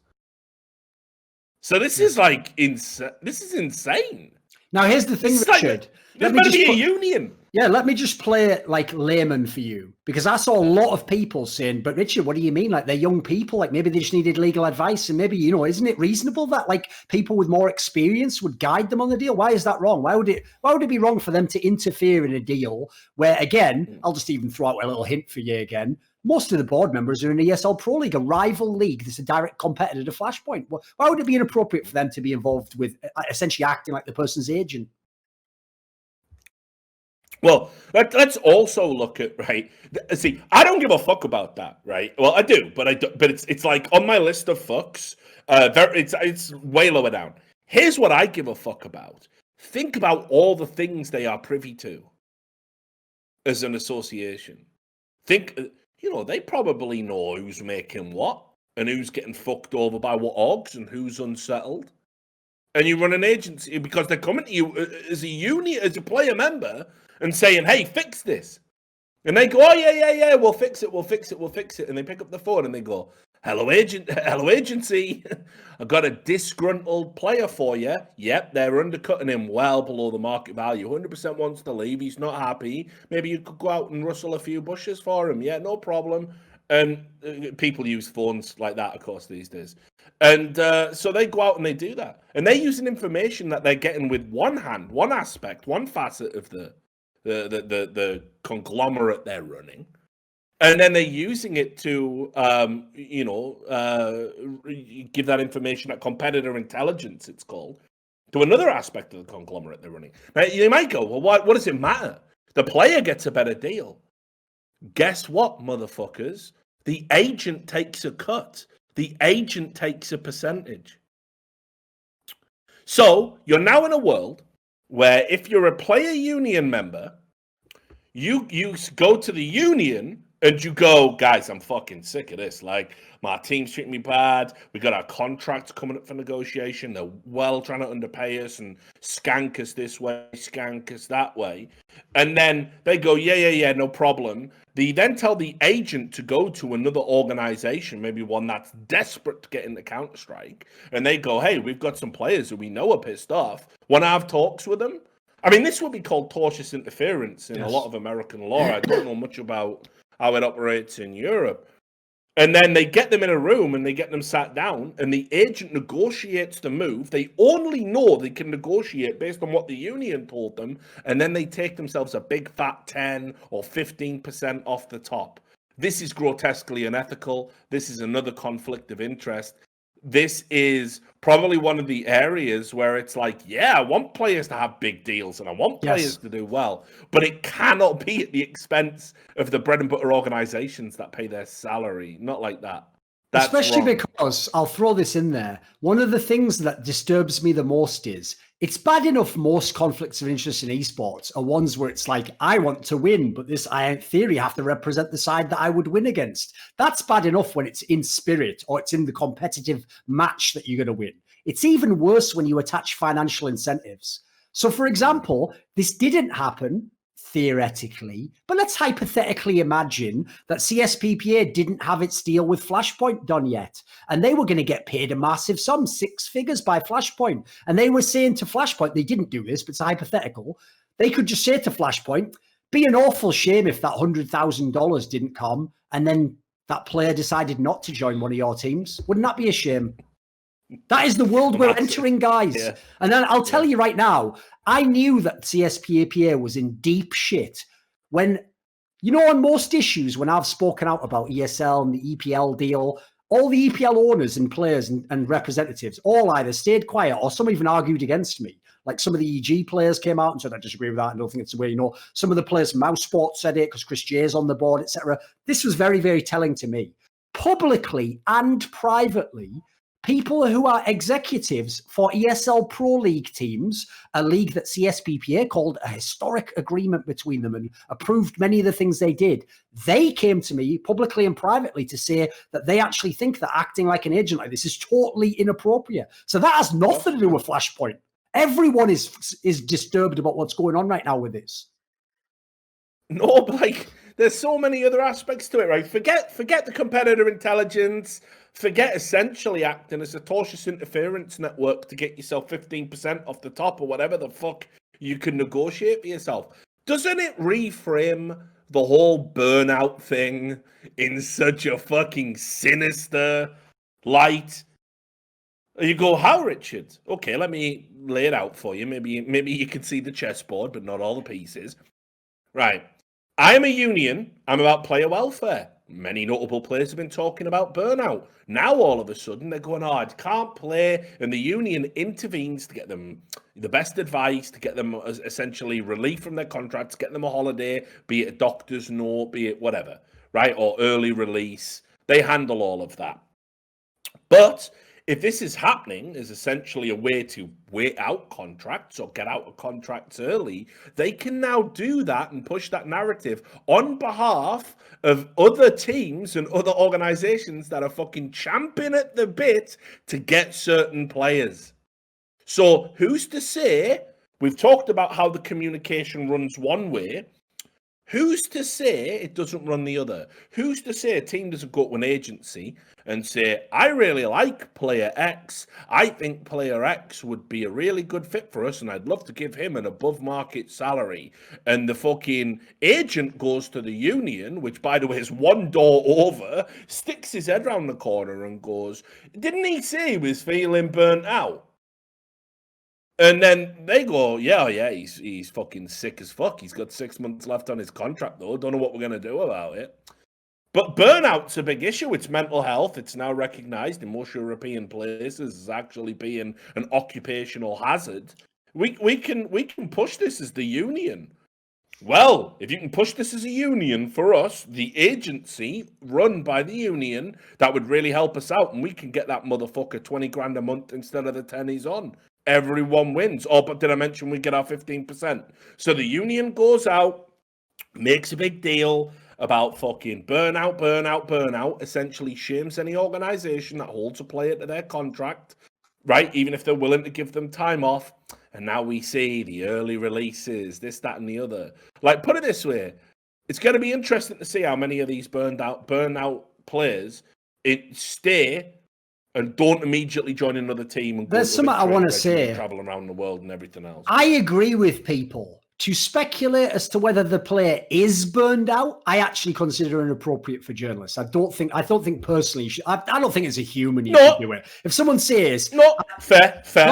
I'm not saying you did it, but that's what I'm going to get to. So people, no, I'll be honest. I actually, on that point, Duncan, I think I've strayed incredibly close to the line to calling out some of these players. Okay. And I'm definitely not qualified to do it, and I shouldn't. And it might even be crossing a professional threshold. But regardless, I have my suspicions Okay.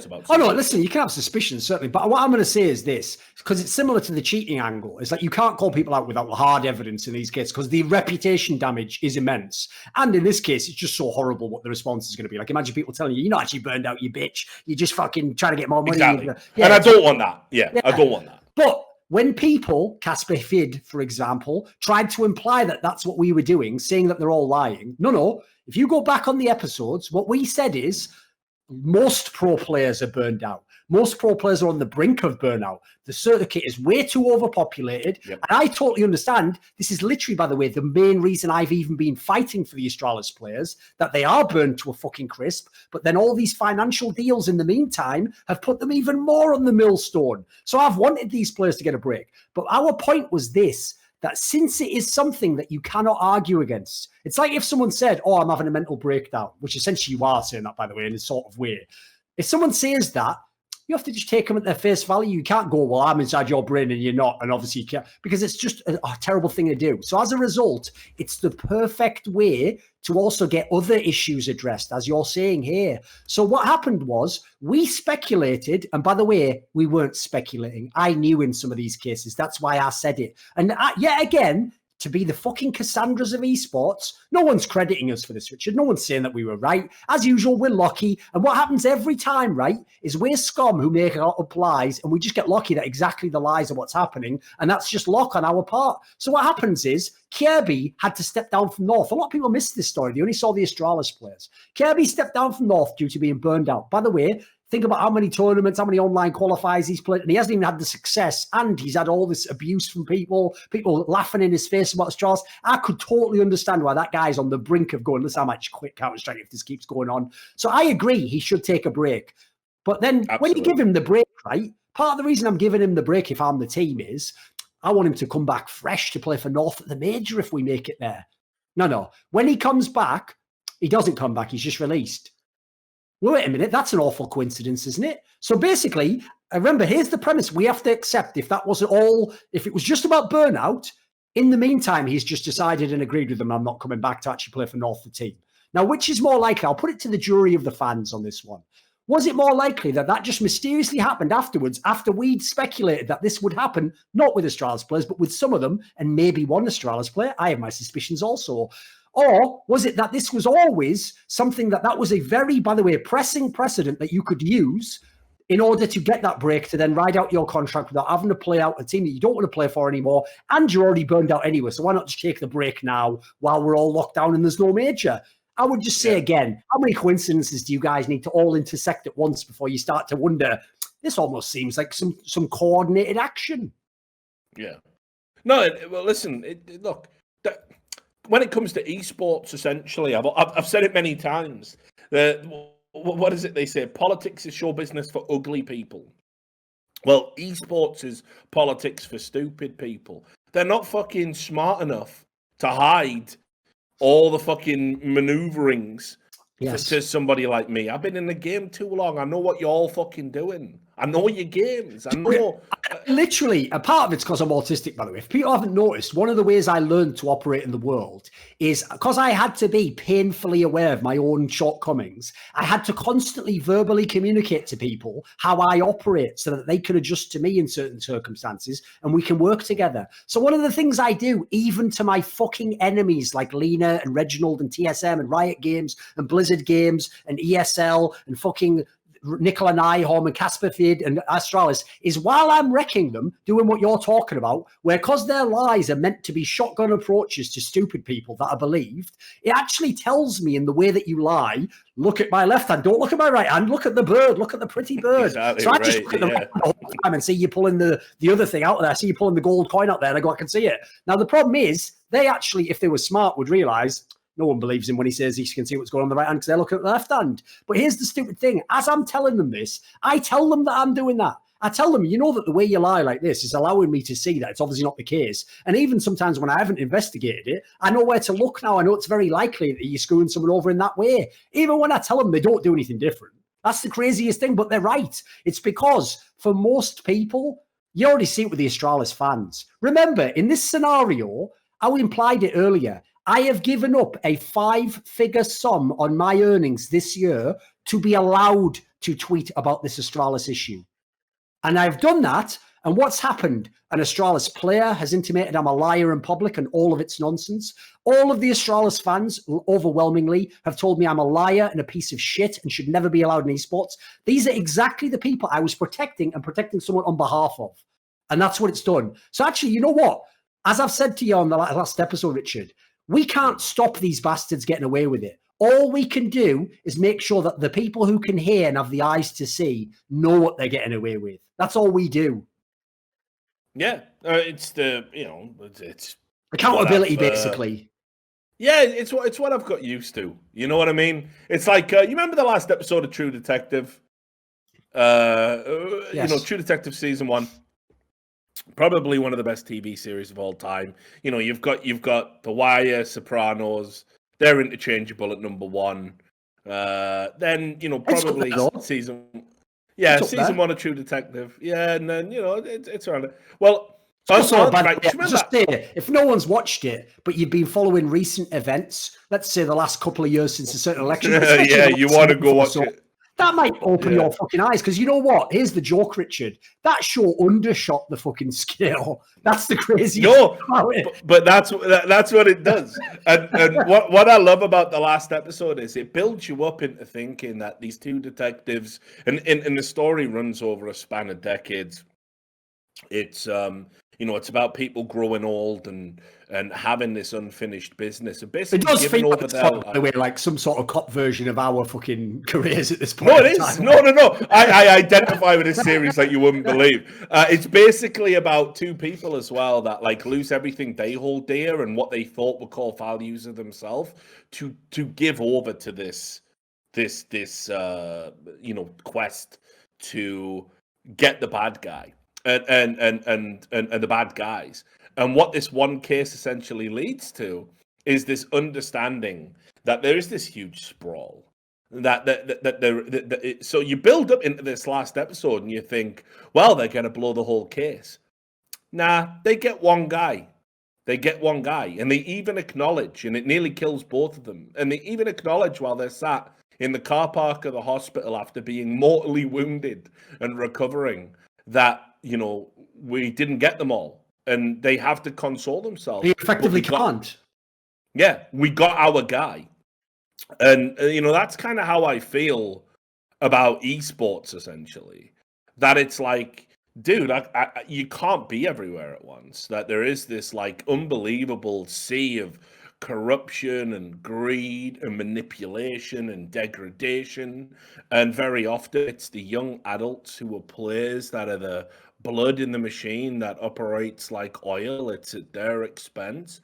And for 15 years for me, nearly 20 years for you, I've been calling this out, but I'm going to have to console myself that when I get to the end, I maybe got 4 or 5 real bad dudes, real heavy hitters, and the machine will just keep on grinding.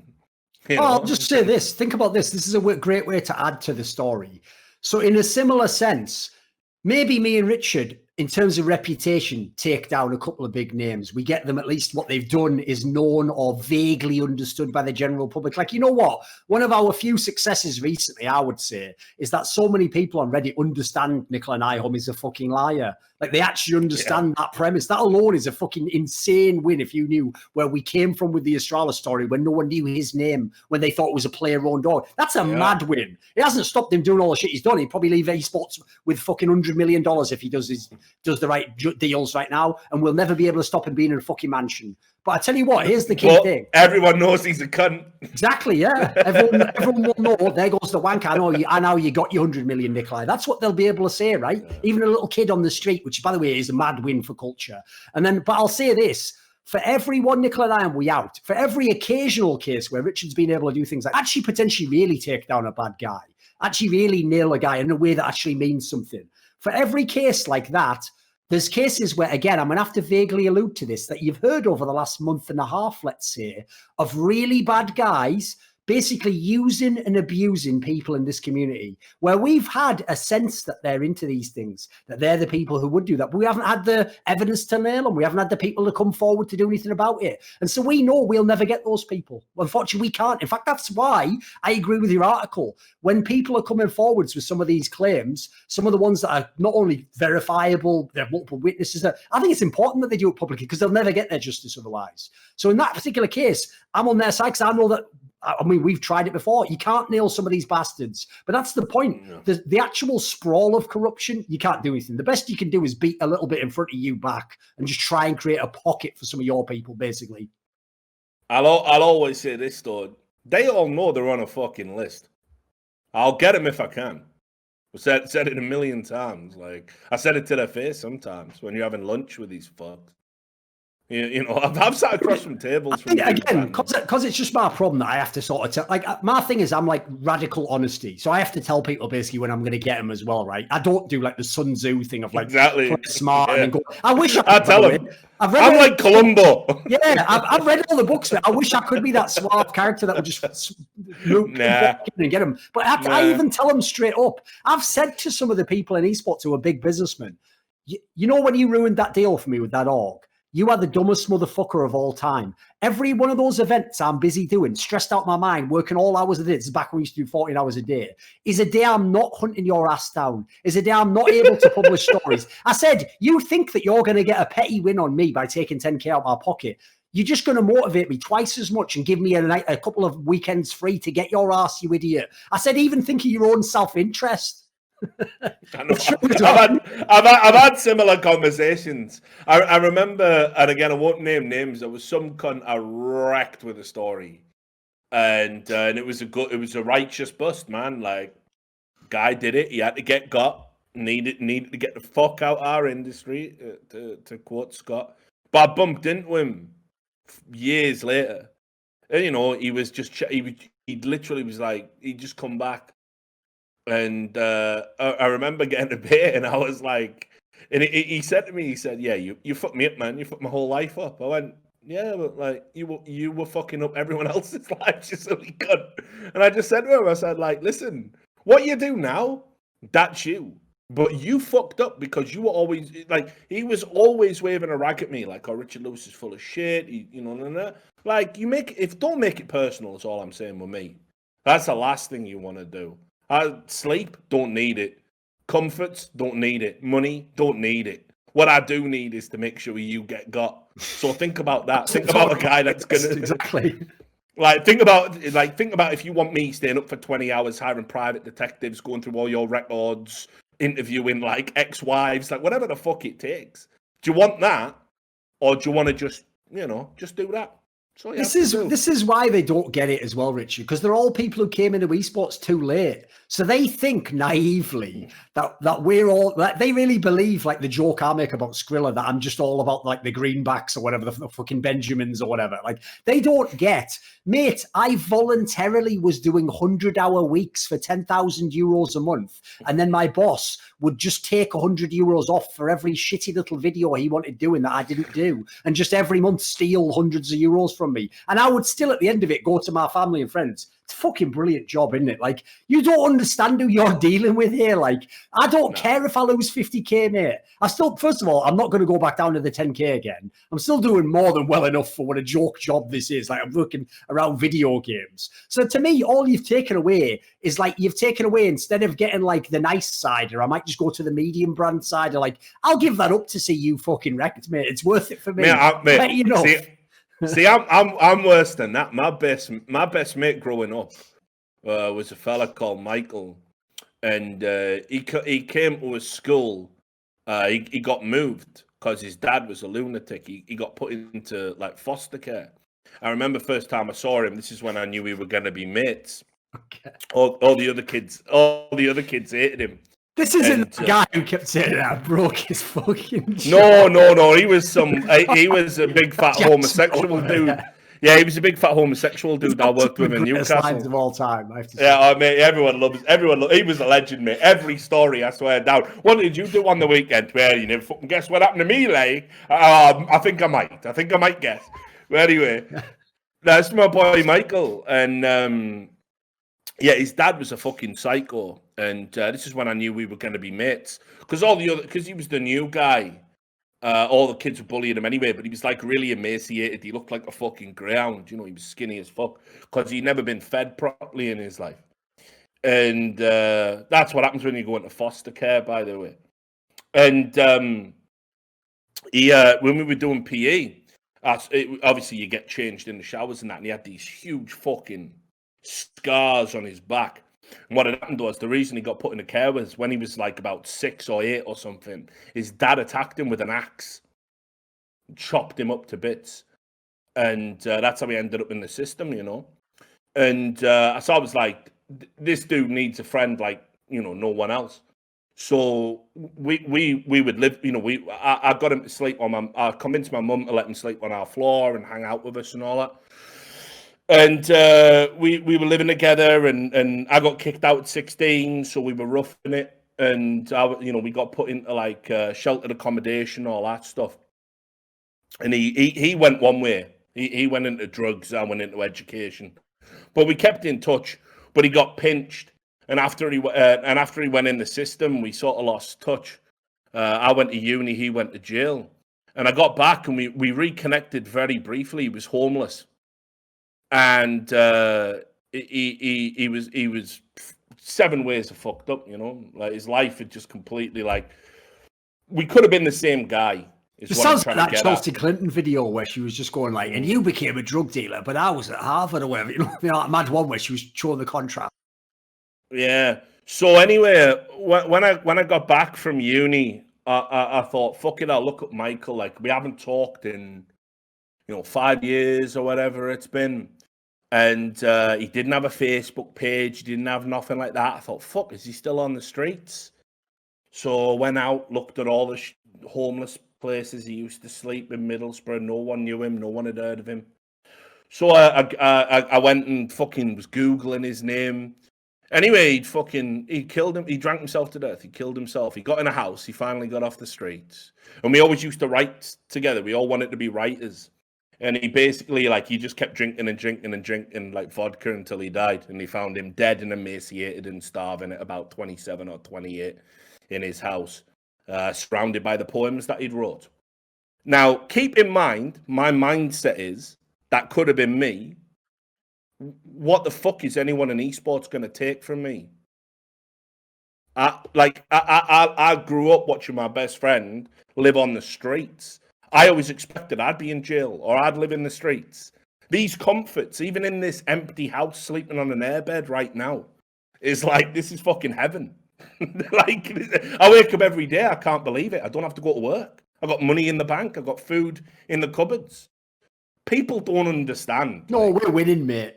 People don't understand. Mate, I also always tell people, I don't even have arrogance about where esports is. Like, I know how lucky we are because we really are the proof that, the rising tide carries all ships. Like, I always tell the pro players this, you'll notice on Twitter. Every time they complain, I tell them basically, you are aware, if the industry just takes a bad turn and esports just goes 5x down, you'll just be back on €500. And by the way, you could be simple, exactly. You could be called Zeri, you could be Nico. It doesn't matter how well you play in that server, it won't affect that €500. That'll be the best salary in the world. So if you've ever been there, by the way, the Forests of the world have, they've been the best player in the world and made $1,000 a month. They know that when you make fucking 20K a month, 15K a month, I mean, you're on fucking easy street, then you can't lose. That's just a win. Yeah. That is just a win. Yeah. So these so when you're bumping heads, basically the moral of the story is when people like me and Duncan are bumping heads with someone who's silver spoon in his mouth, motherfucker, VC capital, you don't know hardships. You won't go to the places I'll go to. I'll literally wake up the next day and I never work in this industry again. And I'm sleeping on a fucking street corner with the right. I'll take you with me, mate. And if I've done that, I'll win. I can live like that. I know you can't. That's the difference. That's why these guys, they always, have you noticed as well, they always tap out. How many times have you relentlessly gone after someone? You get them, you expose their corruption, you fuck them over. And it's weird. It's like they come to you afterwards and they go, lay off, man. Or actually, you did me a favor, but can we kind of stop now? I got so much respect for you and they want to shake your hand. Yeah. How many times have you had that? Because they're fucking spineless. They don't know hardship. They see the fucking floor rushing up at them, and they think, fuck, man, like, this is just one project he's taking off me. You know, what else can this guy do? Better get him on side. Nah, never happening. Never shaking your hand. Anyway, let's do the. Have we got the Patron questions? Yeah, let's do that. Yeah, we still haven't talked about events or Big being ranked #1. I almost don't want to talk about that. Listen, it makes me. There's going to be. It's brilliant. It's brilliant, but it makes me sick. There's other weeks to get to that. Oh, by the way, one thing I want to ask you about, though, was the last detail that we didn't mention about the CSPPA thing, which was that weird part that cryptic line they put in their reply to this Flashpoint letter, where they implied that the teams of Flashpoint, because Flashpoint essentially is the teams that are the partner founder teams, they essentially implied that Flashpoint needed the CSPPA deal to get rights for their own players. Let me just explain something to people. Famously, the way colloquially people explain esports teams to outsiders is they say, don't think of this team as like an NFL franchise. Because in an NFL franchise, the star player, Odell Beckham, can have a different shoe brand than a sponsor we have. They can have a conflicting sponsor. All the players could have different. So as a result, in an NFL franchise, we are the person who's their employer, but we're not their agent. We're not an agency. What an esports org to this day essentially operates as is a type of agent. Because what they do is they say the contract we're signing with you is basically for your image rights. We will take those image rights, sell them and lease them to sponsors, pay you a requisite composite fee, and then as a result, we will do business and you will be called one of my players and you will play in the tournament for me, right? When those players signed those contracts, there is not, I've confirmed this with Lopez and other people who are the people in charge who know this. They said there is not a single right that CSPPA has that they need to operate Flashpoint with these players. There's not a single one. Yeah, well, no, this is the thing, actually. We did gloss over that. The image rights stuff is really weird because I don't even know, why would a union need your image rights? You don't. Who are you even buying them from? Is it the players themselves? Well, turns out you might want to have a long hard look, by the way, about who actually owns image rights in the first place. Because I know when you play in a league, part of your contract from the league, selling your image rights, because they need to use you for promotion. Your organization itself, in fact, if you've ever played for Team Liquid, it used to be in their contracts. I don't know if it's now, but they said they own your image rights in perpetuity. That means forever, anywhere in the known universe. Yes, it does say universe. I can confirm that. Yeah, it literally says that. Right. So if aliens say, by the way, Liquid 112, you are the most forward-thinking fucking. There's forward thinking. You read a lot of those like foundation novels as a kid or something. You were like, you know what? Let's not short sell ourselves on this, mate. I want fucking Simple and Elite when we're on Alpha Centauri in 35, 30. Next level, homie. Mate, he thinks he's gonna live forever. He's gonna be like that cunt from Crank 2, you know, Ricky Rona when his head's in the fucking jar. Fair enough, mate. Anyway, you know, so who even has the image rights? Leagues got them, orgs got them, things like Jyse got them, if you remember, because they sold those little bobbleheads and that. So who's even got them to sell in the first place? And the idea as well, like these image rights only really have value essentially if at least a limited amount of people own them. You know, like 1 or 2 or 3. Why a union would ever need them in the first place is absolutely ridiculous to me, and I'm not even sure they've legitimately purchase them. Put it this way, you almost just said it there, but even if they have some rights, they must be explicitly non-exclusive, and therefore, as a result, no one would need to pay for them. Yeah, of course, right? So exclusive. That's the whole point of exclusivity. Yeah, mental. Right, let's do our Patron questions and wrap up the show. So we will talk about games and Counterstrike, but it's getting late. It's like midnight for me. It's like I'll just say it as well, because I've said this a few times before, but it's true. I was someone who was against Patreon for a long time. I remember you used to have one back in the day. Everyone would always told me, why don't you make one? But I didn't want one, right? Because sadly, I'd been trained by the normal fan base to think if I do a Patreon, it's just going to be people who now, there's already people who think they're entitled to demand every single thing of my content and demand, like, how dare you release an interview that was done 3 months ago that was about a player from 2004? Why are you doing that? Tell me now, right now, or I'll downvote you.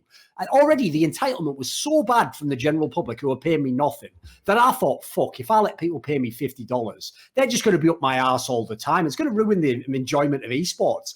It's been the opposite experience. When you charge even $1 to be involved, you cut 99% of the arseholes out of the equation. And the people who are there, some of them even send me messages, Richard, that almost make me feel bad. They say, you know what? I don't even need any of the perks, Thorin. I just want to support you and I appreciate all the work you've done. You know, we're fucking actually, it's not something that was ever my main motivator, but it's just actually a very nice feeling to actually have people that actually appreciate your work. So that's another thing about this show. We used to enjoy doing this show anyway. And I joked already on when we brought it back, like, I'd have probably done it for free. And you were like, shut up. Because obviously like, the Patreon is what funds it. But just the idea that people appreciate it and that we do it, I appreciate that in return. It's a mutual admiration scenario.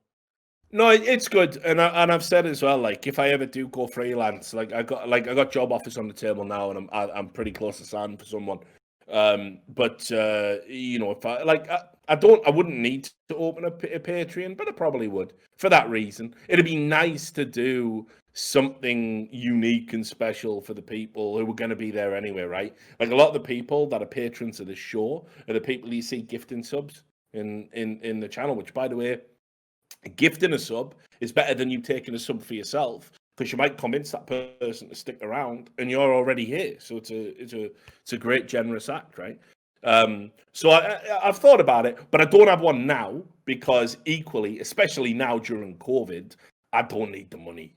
True. You know, like, so I'm saving that for the fucking rainiest of rainy days. Like, if I ever come out with a patron, I'll be straight up like, it's definitely because I need the scratch for whatever reason. In fact, Sam said, if because my stuff's being shipped from the US, so it's on a box on a boat. I don't even know if it's on the fucking boat yet. I've been having a nightmare.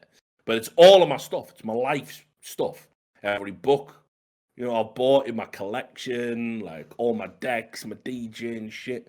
So if it don't turn up, I've lost probably 50, 60 grand just worth of things. And there's irreplaceable things. And the sentimental value, of course. Yeah, that's what I mean. All the esports memorabilia, stuff Maria got me. So obviously if it goes, I'll be devastated. That'll be the Patreon day. It'll be like, I've lost it all. So that's really how it'll be me. Patron. Yeah, it'll just be a picture of my head moving. Give me a reason to keep going. Yeah, it'll literally just be my head moving below a picture of Dust Moret, and I'll be going, look how low. I'm just kidding, Dust. I know you're in the chat. You know I love you, buddy. So, but that'll motivate people and give me the money. Look at you. You like that one. You like that one, didn't you? Anyway, I love Dust. I love you all. We'll save the patron for a rainy day. I'm sure it's coming. As I said, I'll probably put myself there on some stupid principle that makes no sense to uphold in this day and age, but whatever. Right. Buttpounder420. Oh, yeah, just to let you know about this segment in case you're new, because I know some of you are. If you give $50 or more, you get to ask a question. And it can be about anything, and we answer them at the end of the show, and we go through them all, even if it drags the show out ridiculously long. So Buttpounder420, one of our regs, he said, it's not a question. I just found it hilarious that there's a sad face in the background looking at Glaive, and he's actually picked out a banger here. This is a picture from July 12th, where Astralis say, which event is this picture taken? And if you look, there's actually a sad face in the background. It took me a while to see it, actually. Oh, I can see it, yeah. Yeah, you get it in the end. Once you see it, you'll shit bricks, I believe, is what the cool kids say. So appreciate that. I actually saw a tweet the other day from the Astralis account and you know what? Listen, whoever does the social media there obviously isn't some of the scumbag guys fucking these guys over and being right. He's just a guy like every social media guy, tirelessly trying to walk a tightrope of memes that could possibly spill over into causing international conflicts and getting himself instantly fired from his job, but otherwise being told to shut the fuck up all the time. So I understand they're digging the bottom of the barrel, trying to replicate things they've seen on Reddit. So I saw them do a tweet, right, where because it's the downtime, obviously, they took a picture, and because obviously with the lockdown, none of the players that have since come into Astralis as replacements have ever been to a LAN and played a LAN to take a picture of them, right? So all the pictures have to be of the original Astralis 5 players, right? So they had a picture where it was 3 of them. I think it was like Device, Magisk, and Zipnix or something. And then the joke was, because they were sort of like celebrating or something, because I think they'd won like a tournament, like the Grand Slam or something. The joke caption was like, when you and your mates finally get out of silver. And I was thinking of replying, but I thought, you know what, for once, I'll just give this motherfucker a break, because I know he'd just be like, not again, Thorin, please, it's not me. So I gave him a break, right? I didn't say the joke I was going to say, which is because obviously it doesn't feature Esatag, Snappy, Yugi. I was going to go, those would be the players to get out of silver. Yeah, it's true.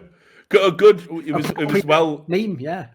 Yeah, well resisted though, because, you know. I said it for the show, really.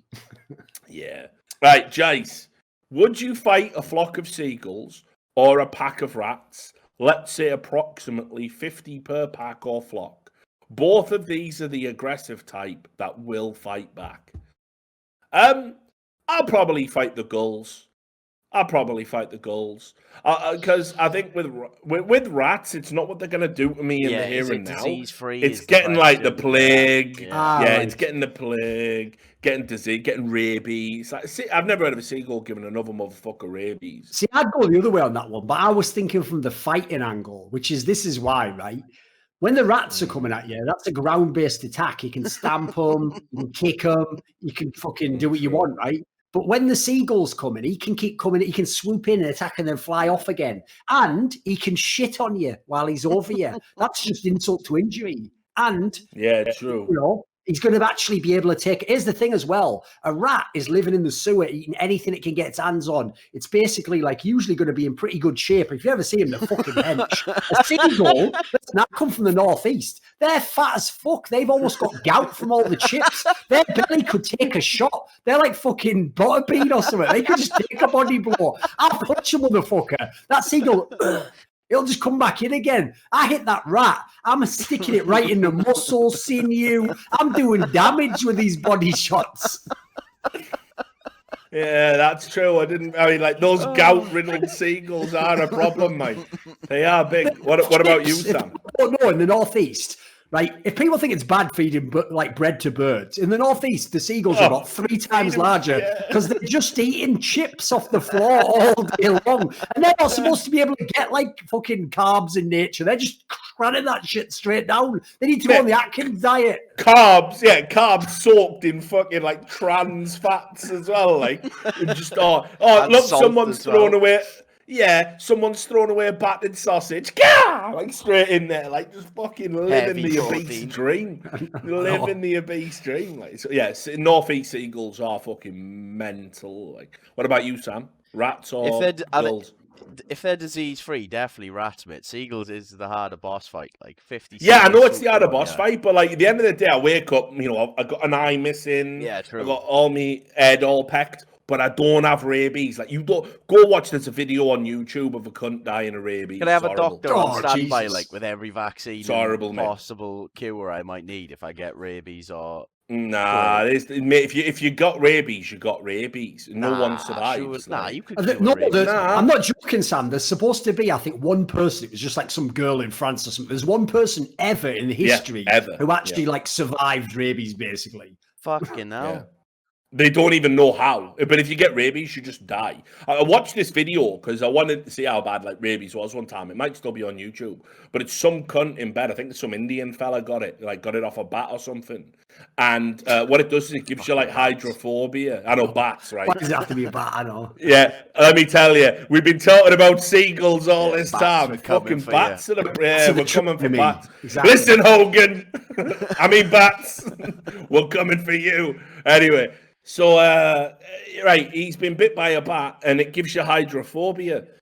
So So rabies, it makes you viciously thirsty, but terrified of even the sight of water as it rots your brain. So you're just watching this shaking guy, and he's like in between seizures. They're trying to feed him water, and he's going like, and he's like mad scared of the water, and they're trying to force it down, and he's just dead. 7 days of that. Fuck that. Give me the gulls. Give me the gulls. It was like people trying to talk Smibby and they're just playing the major for big. I was like, oh, I won't do it. I'll ruin my whole career. They're talking German, mummy. Just play the game. It's a major, mate. Fuck it. Fuck them all. Fuck it. It won't hurt my career. It's like, nah, you done it again, haven't you? Right, let's move on. RezChi, what would be the coolest animal to scale up to the size of an elephant? All these animal-related hypothetical scenarios. Because every time we do a podcast, Sam always talks about how he wants to batter this. What would be the coolest animal? I'm just saying that I could handle them. I'm not Coolest aggressive. animal. Yeah, so the coolest animal to scale up to the size of an elephant. Just to look cool. Yeah, but imagine a flea that was the size of an elephant, mate. It would absolutely ravage. I know, it'd be ravage. Yeah, it'd be hilarious to watch if you were at a safe distance, but just imagine it. Jump like 1,000 feet in the air, and when it lands, it just crushes a skyscraper. That'd be banter as fuck. I'm putting that out there, putting that on the table. What would be cool? What's like a little animal that would be fun? I guess like an obvious one would be like something Moses. Like Chihuahua. Wouldn't be bad. Moses isn't a bad shout. Huck from Team Liquid back in the day. No, obviously, whatever. Just imagine him the size of a human. No, whatever. You know the old. I'm not joking. Yeah. It was Hooker Warwick Davis, so fair enough. I'm never going to see this episode again because it's so obscure. So I'll repeat the joke now. And even though I'm actually vaguely friends with Hook, like I made up with him. It's not a big deal. He actually's a cool guy when it came down to it. No, he one of my best jokes ever was actually when we did that one-off episode of Unfiltered Esports, which is not unfiltered because it was explicitly created to not have to feature Destiny, right? Which is obviously such a bizarre conceit. And it was the only episode that was ever done as far as I know. So when they did this episode, right, of like the fuck no Destiny's club, right? When we did this one episode, I had a joke where I referenced Hawk. And obviously Chadman, if you know him, is friends with like every one of the people that we'd want to call out. So when you start saying stuff, Chadman immediately starts going, well, come on, man. You know, I think he's a good guy. Yeah. So when he was doing that, I was talking about Hook. And I was like, who gives a fuck about this guy? What's he going to pull out the tiniest violin? I mean, I realized for him, it'd be like a full Stradivarius or whatever. Like that was actually one of my better fucking just one-off jokes that I've ever done. I think it was just straight. If you knew the reference, it's straight fire. Right. But yeah, so I don't know. I'm picking a flea. What are you picking, Dunk? I just think one that'd be funny, so like a chihuahua or something. Because imagine its massive boggle eyes just fucking sticking out. You know what I saw the other day? I saw a pug dog's skull. That sounds terrifying. Yeah, no, hey, look. It was in my fridge. No, it was on the. Hang on, let me show you. As I peeled the scalp back, I thought that's fucking weird. That skull. Right, and as I gorged myself on the brains, I thought this is just fucking wrong. The container this is coming. Right, bring this up on fucking. We can show us skull.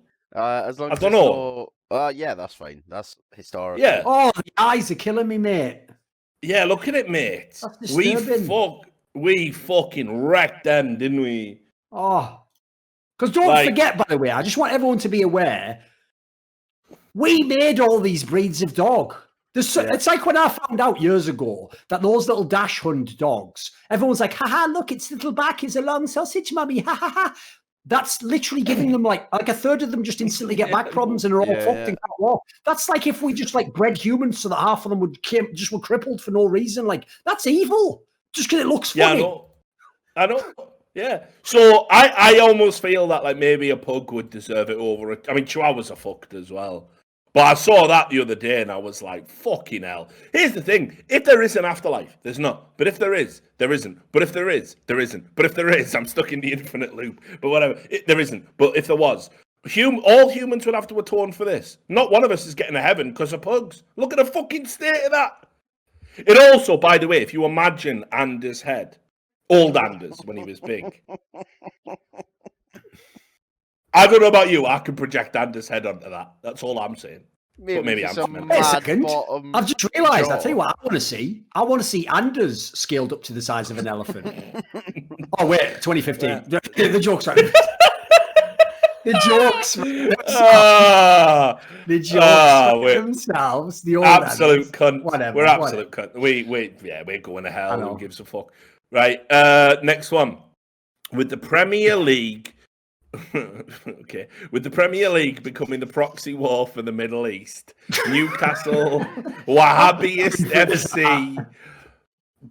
I love these questions. Newcastle Wahhabist FC becoming being the newcomers. Is there an example in CSGO of rich boys / companies using their teams as proxies for their battling egos? Ooh, interesting. That's definitely a you question. Let me think, because I feel like there is.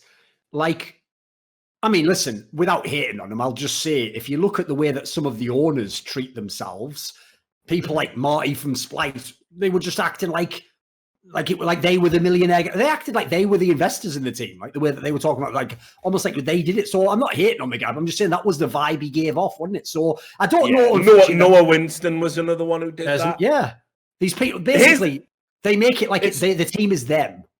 Yeah, and it's not always bad, because if you look at like G2 with Ocelot, there's a little bit of that going on as well. Sure. But like Ocelot's such an incredible, like charismatic guy, was a competitor. So it works, you know? It's kind of like, I guess the benchmark is, if you're going to be the face of a brand that you also happen to own and functionally run and, you know, manage and all of that, you have to be incredibly charismatic to really pull it off. Yes.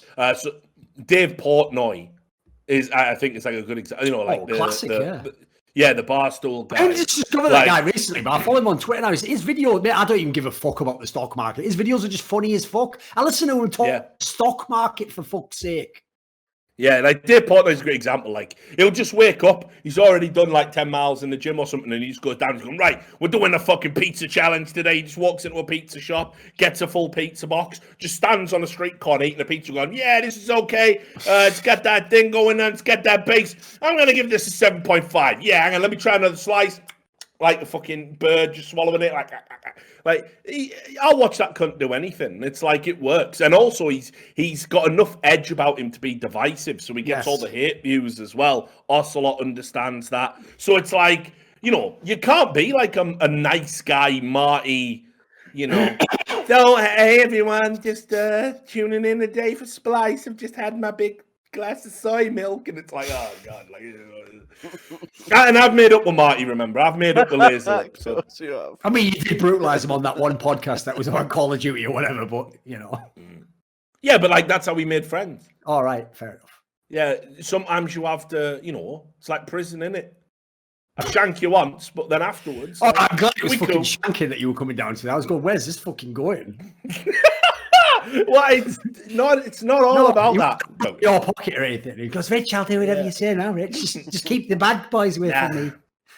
Let me tell you, Marty, you're being penny wise. For sure, don't worry about that. You're being penny wise, but pound foolish, pretty. No, it's nothing like that. Nothing like that. Anyway, whatever. Fuck teabag. Fuck it all.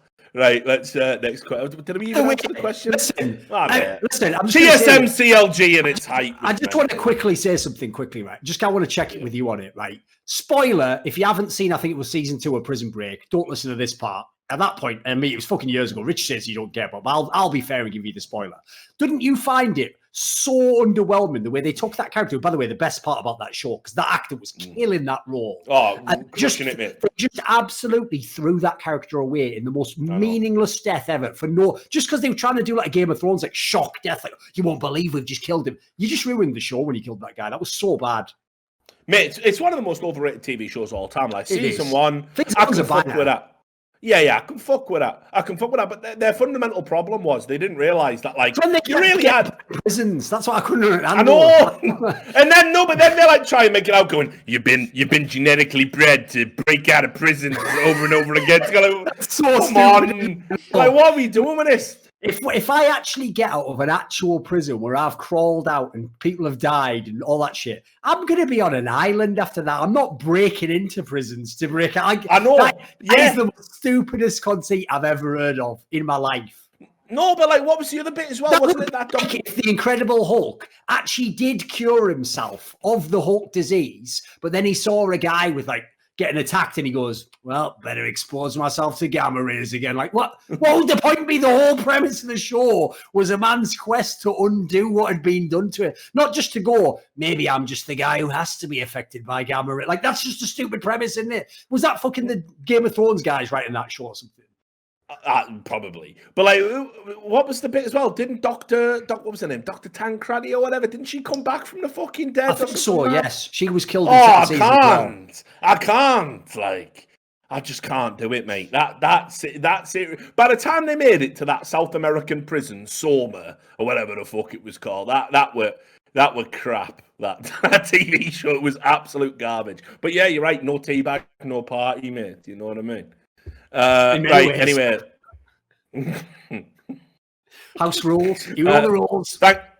Thanks for that question, Sunmaid Raisins. We didn't answer it. Never mind. ReykjavikonSteam. While you were over in America, Rich, did you discover any amazing alcohol? I mean, I'll say like they've caught up on craft beers. They might even be better than Britain in a lot of areas on craft beers. Like you'll find some good local breweries, but what they drink is sort of a mainstream beer. Is like straight up like I'd rather have Sam piss in my face. It's fucking unreasonable, like how shit some of their beers are. Like, not least because like, they'd be stronger percentage of alcohol. Well, yeah, but like you see motherfuckers unironically drinking PBRs and stuff, and you're like, "Are you what, mate?" I'll have 20 of them and not even fucking feel it. It's like what 4% or something, and it's just so watered down and watery. There's no taste to it. Like in fact, actually, my idea of rehab when I was in Vegas was, well, better just start drinking Budweiser and nothing else just to level out. So I'll tell you my theory on that. Most of my theories in life are just observations I've made, basically, of seeing people and trying to figure out what's going on. Matt, because I've always wondered about that. Like, you obviously can at this point get export beers, you can get IPAs, you can get all sorts of microbrews. You can get straight fire beer. I'm not a beer drinker, but the ones that people love. As far as I know, the real reason that everyone drinks the shit beer brands is exactly because of the drinking age. Because what happens is they all get way too used to having like the fucking Budweiser or whatever, or Coors or whatever, because that's the only shite you can get when you're in college, right? And that's just what's at the party. So they just get used to the taste of the worst beer and associate that with having fun and being with the boys. So they don't cultivate any taste for it, bizarrely. Whereas if you were where I was, drinking age of 18, but as long as you look 15, you just go in the bar. This is the old days nowadays. Now if you look like I'm 37 before they'll stop asking for your passport. No, when I was back in the day, you'd go in there, your shirt, obviously a fucking school kid shirt, but you're in sixth form, so you pretended it's like, oh, I haven't just taken the tie off and put it in my pocket. You're even sort of trying not to let it slip in conversation. Like, oh, have you done the homework? I mean, did you do that assignment for the project? Like, and you just, even back then, I was drinking fucking bitter or something, mate. I was drinking like a straight Trent bitter or like a fucking nice, a fucking Stella Artois. But even as a 15-year-old, I had that fucking cultivated taste. The best was when I was like, I started shaving early, even though my beard's still not really all that great. It never came in up here for some reason, but whatever. Anyway, so I started shaving around Dave super early, like 13 or whatever. So I'd get my grafter's tash on. You know how it is. And I'd go into a fucking local shop and I'd convince them I was 18 and I'd buy booze. And then the booze I would order would never be drank by any 18-year-old. Yeah, I'll have 2 bottles of Mad Dog 2020, 8 bottles of Frosty Jack, like all the sweet, syrupy pish that you see kids drinking fucking on street corners up and down Britain. So, like, yeah, I used to get away with mad stuff there. To answer the question, in America, there was a place... called the Tap, and you try not to laugh. I think I've been there, haven't I? Yeah. I think when you were out here, I took you there. It's called the Tap, and it's in a place called Ponce Market. Listen, right? If you're from the UK, that name will never not be funny. I'm afraid. Just look into what it means. It's amazing. They don't even know it, so they just genuinely named it that. So don't worry about it. No, I know. No, but that's what people would say. Like, oh, you're going down, going down the Ponce. Like, oh, you getting dressed up for a night on Ponce Market? All right. Yeah, it was hard. Is it expensive, that Ponce Market? Well, depends what you're after. So anyway, you know what they say: no teabag, no party. They used to do some sours and saisons down there that were fucking just so good. All local gear, local shit. So, put it this way, we used to get these things. This is the other problem, mate. You would ask, them giant bottles, you know what they call them? Growlers. That's even worse. People don't know. So I have to go. I'm going down one. punts to buy a couple of growlers. Like fucking hell. Listen, I won't tell you what the other ones mean, but a growler just means a woman's vagina. Yeah, well, particularly a hairy one that looks like Yes. it might growl at you. Yeah, I mean that's the distinction. So you know, I'd have to go down and fucking like, mate, it was a nightmare because they already thought I was pissed or something. Because I'd be like, "Yep, I'm here at Ponts. It's 2 of your finest growlers, please." I barely keep it together. But they had some wicked beers down there. It's a great little joint if you get a chance. Right, jdubs, think of one of your favorite maps in CS, I assume. Can you highlight the key design element in terms of how they enable different styles of team or individual play that you find compelling? That's a bit of a big one, isn't it? I can give you one because it basically my favorite map in CS. It's mainly because of the play of the last 4 years is Overpass. I know a lot of people don't like it, but what I like about it is unlike any other map. Basically, I'll have to give a very quick side tangent, which is most of the old maps in Counterstrike, when we used to play with all the bomb maps, all the ones where it's explosive maps and defusal. The problem was we used to play ones that were totally inappropriate, like Prodigy, that are enormous with a million places you can go and people can hide and camp, or Siege, another map. Oh, that's actually a CS map, but we used to play maps that were way too big. So normally in CS, the rule is the maps that we ended up keeping, Inferno, Dust 2, Train, they're all fairly compact. So as a result, the first point of contact's pretty early. The CTs usually are already in position when they come out of the spawn. What I love about Overpass is it forces the terrorists to know how to play both styles of the game. Otherwise, the CTs can push up and just crush you in the spawn, like famously SK and Fur used to do. But if you can play it the T side like the Danish teams did, so you've got the B bomb site Molotov executes where you can hit them hard, so they have to honor the site and play back. You've already established you can take long and move slowly up through the back. It's basically the only game that has most styles of the game, but especially exercises the chess game. And so I just love what you can do on both sides of it. I feel like to be good on Overpass, it's very rare you have a bad team. It's a banger team on Overpass. It's mostly the best teams that are good on that map. So that's what I like about it. It's one of the only maps that's really long and takes a long time to get to the sites, except for obviously out of the B site. That actually, it has a logic to it though. It's not just pointlessly long and it just ruins the play, basically. Duncan answers for both of us. And then Ehco, last question. Once we get back to LAN, which teams or team do you think will benefit the most and which will suffer the worst? Assuming no roster changes are made.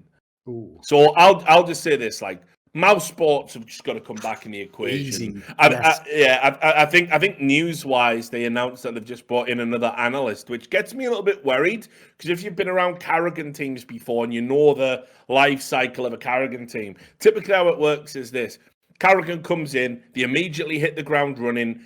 It's all feel good. You can't even believe it's the same players. It's night and day. They grind. They have a little bit of a wobble. Oh, is Karrigan all that good? You get all the fans. We should probably kick Karrigan. He's only one of the smartest, the most decorated IGLs of all time. But we're finishing second at events that we weren't even qualifying for. I hate this Karrigan. Mouse Sports fans, I haven't forgotten about you little rats. Then what happens is he wins you the tournaments. Win. Everyone realizes Karrigan's a fucking genius, but it can't last forever. Good times never do. It starts dropping off. Then they start bringing in other staff members to help him out, change a few players here and there, and then Karrigan gets kicked, rinse, repeat. So I just wonder if we're on that cycle again. But what I will say is, the way Mouse Sports have dropped into a black hole, a lot of things have gone wrong for them. We had the fundamental change in the rifles, how the Krieg works, all this shit. That impacted on them. Then we had obviously no LAN. They're built for LAN, those guys. Karrigan's a LAN guy. He understands all the facets of how to keep people level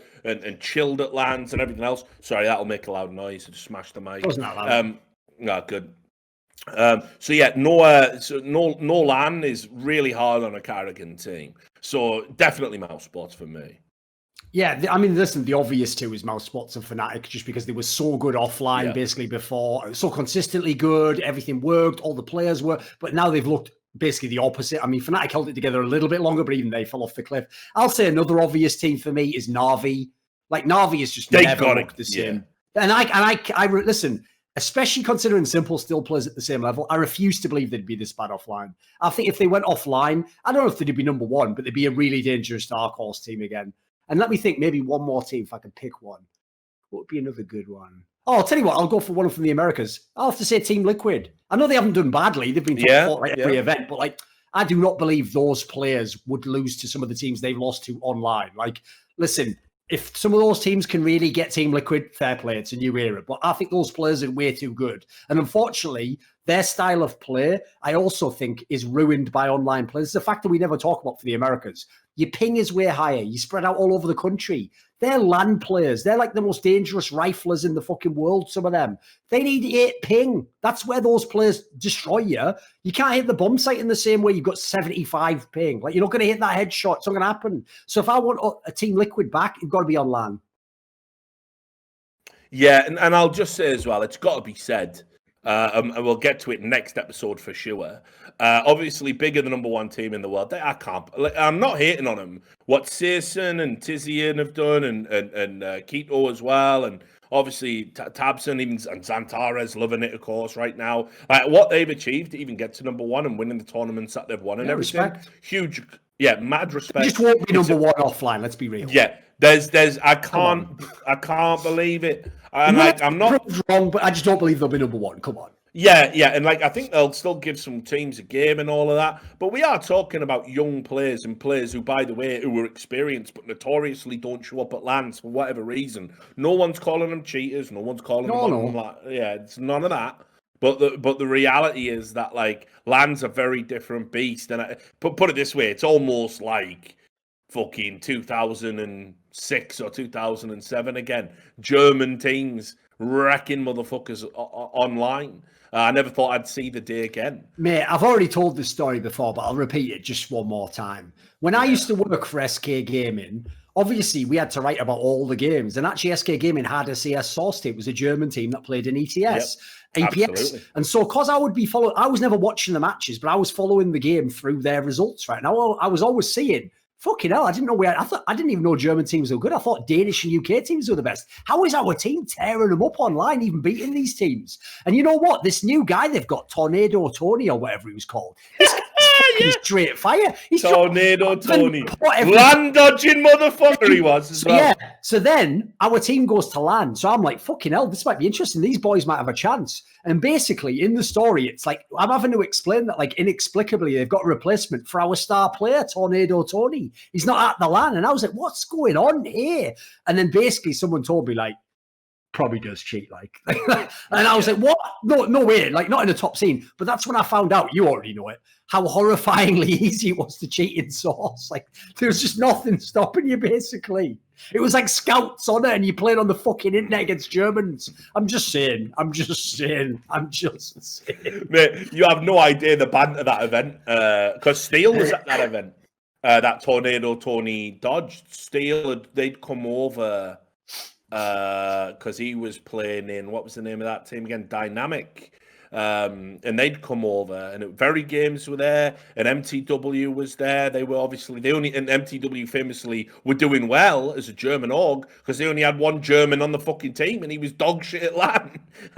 Nookie used to get a lot of shit, but they had British guys there like Hoods G, Wilzu was on the team. So anyway, yeah, everybody wanted to see this Tornado Tony cunt at this event, and he fucking straight swerved it like no one's business, man. Just didn't show up, and he'd been popping heads online for a long time. That's so shameless, isn't it? I know, innit? Outrageous. Anyway, final thing, and Davey's in the chat bringing up Mozbek again, who he says is the greatest player to ever touch the game. It's true. Just before we thank the patrons and thank the sponsors, I do want to do one other thing, because I was very gracious at the start of the show, but I like to bring my shows full circle and make them holistic. So I've called for some fundamental changes in the Brazilian esports culture and how we approach, flaming players and how we use our platforms. Hopefully we can get some sensibility ahead of the major. But I'll also say I have gone through my inbox very, loosely, and the messages in there are so beyond the fucking pale. I have just got to read this one on a fucking podcast, right? This was one that I got sent where a guy said that after he read my article In fact, well, he didn't even say it was the article. He said my criticisms of Brazil, my xenophobia, apparently. All I wanted to see was Steele, Thorin, and the fat old man, Richard Lewis, with his paedophile face, pierced, their faces all disfigured, and their members severed when they came to Brazil. Now, I'm hoping members means limbs. And it's a Sounds bad like he wants translation. our dicks chopped off. Yeah, but probably our dicks chopped off. Why is the piercing part of it though? Like, listen, if you're going to cut our dicks off and kill us in Brazil, that already sounds bad enough. Why do I have to get pierced as well? Like, why do I have to get a fucking little nose ring or some shit before you cut my dick off and fuck me up my own ass with it or something like that? Because you want you to look pretty while you're doing it, mate. Jesus. So anyway, I don't give a fuck, mate. I have to read them. So you never having me, guys. Just understand. And if you want to come and rock up round where I live in Brazil, do it. Like, I don't think you'll like it. I don't think you'll have a good time. Like. So anyway, that's all I want to say about that, right? I'm starting the whole episode. Yeah. And let's say thanks to for sponsoring this for now. Deal's over. They actually sponsor Fury, I think so. Actually, to be fair, that's actually the reasonable team, though, so fair play. Yeah, true. Waiting on that phone call. Waiting on that phone call. Anyway, so much love to them. They support me. They support everything I fucking do. Timestamp that for sure. But yeah, they love me and they love my, blasé attitude to life. And I love them. And I love our patrons who give money on Patreon. You guys can sign up if you want. If not, you can just hang out in the Discord, give a sub now and then. There's always ways to donate and show your appreciation, but these people have gone above and beyond. Those are our $100 patrons. Jerky's Minion, Brent DeCourt, Alice the Alchemist, ReykjavikonSteam, and Madams, and our $50 patrons, Christian Davison, Ehco, RezChi, Miss Alcoholic, Sigo, Cathal, Jyse, Flacksmith, jdubs, Benakagi, Sunmaid Raisins, Tobias Bernasconi, Buttpounder420, Watch Doge, Carve, Colin Penny, Madsum, Adam Quayle, Zinged, Marcus Kiumpart, and Startois. Much love to all y'all, even if you're pitching just $1. Thanks for watching the show tonight. It's been a lot of fun, and y'all take care of yourselves. Avoid the Corralho, and we'll see you on the next episode of By the Numbers. Peace.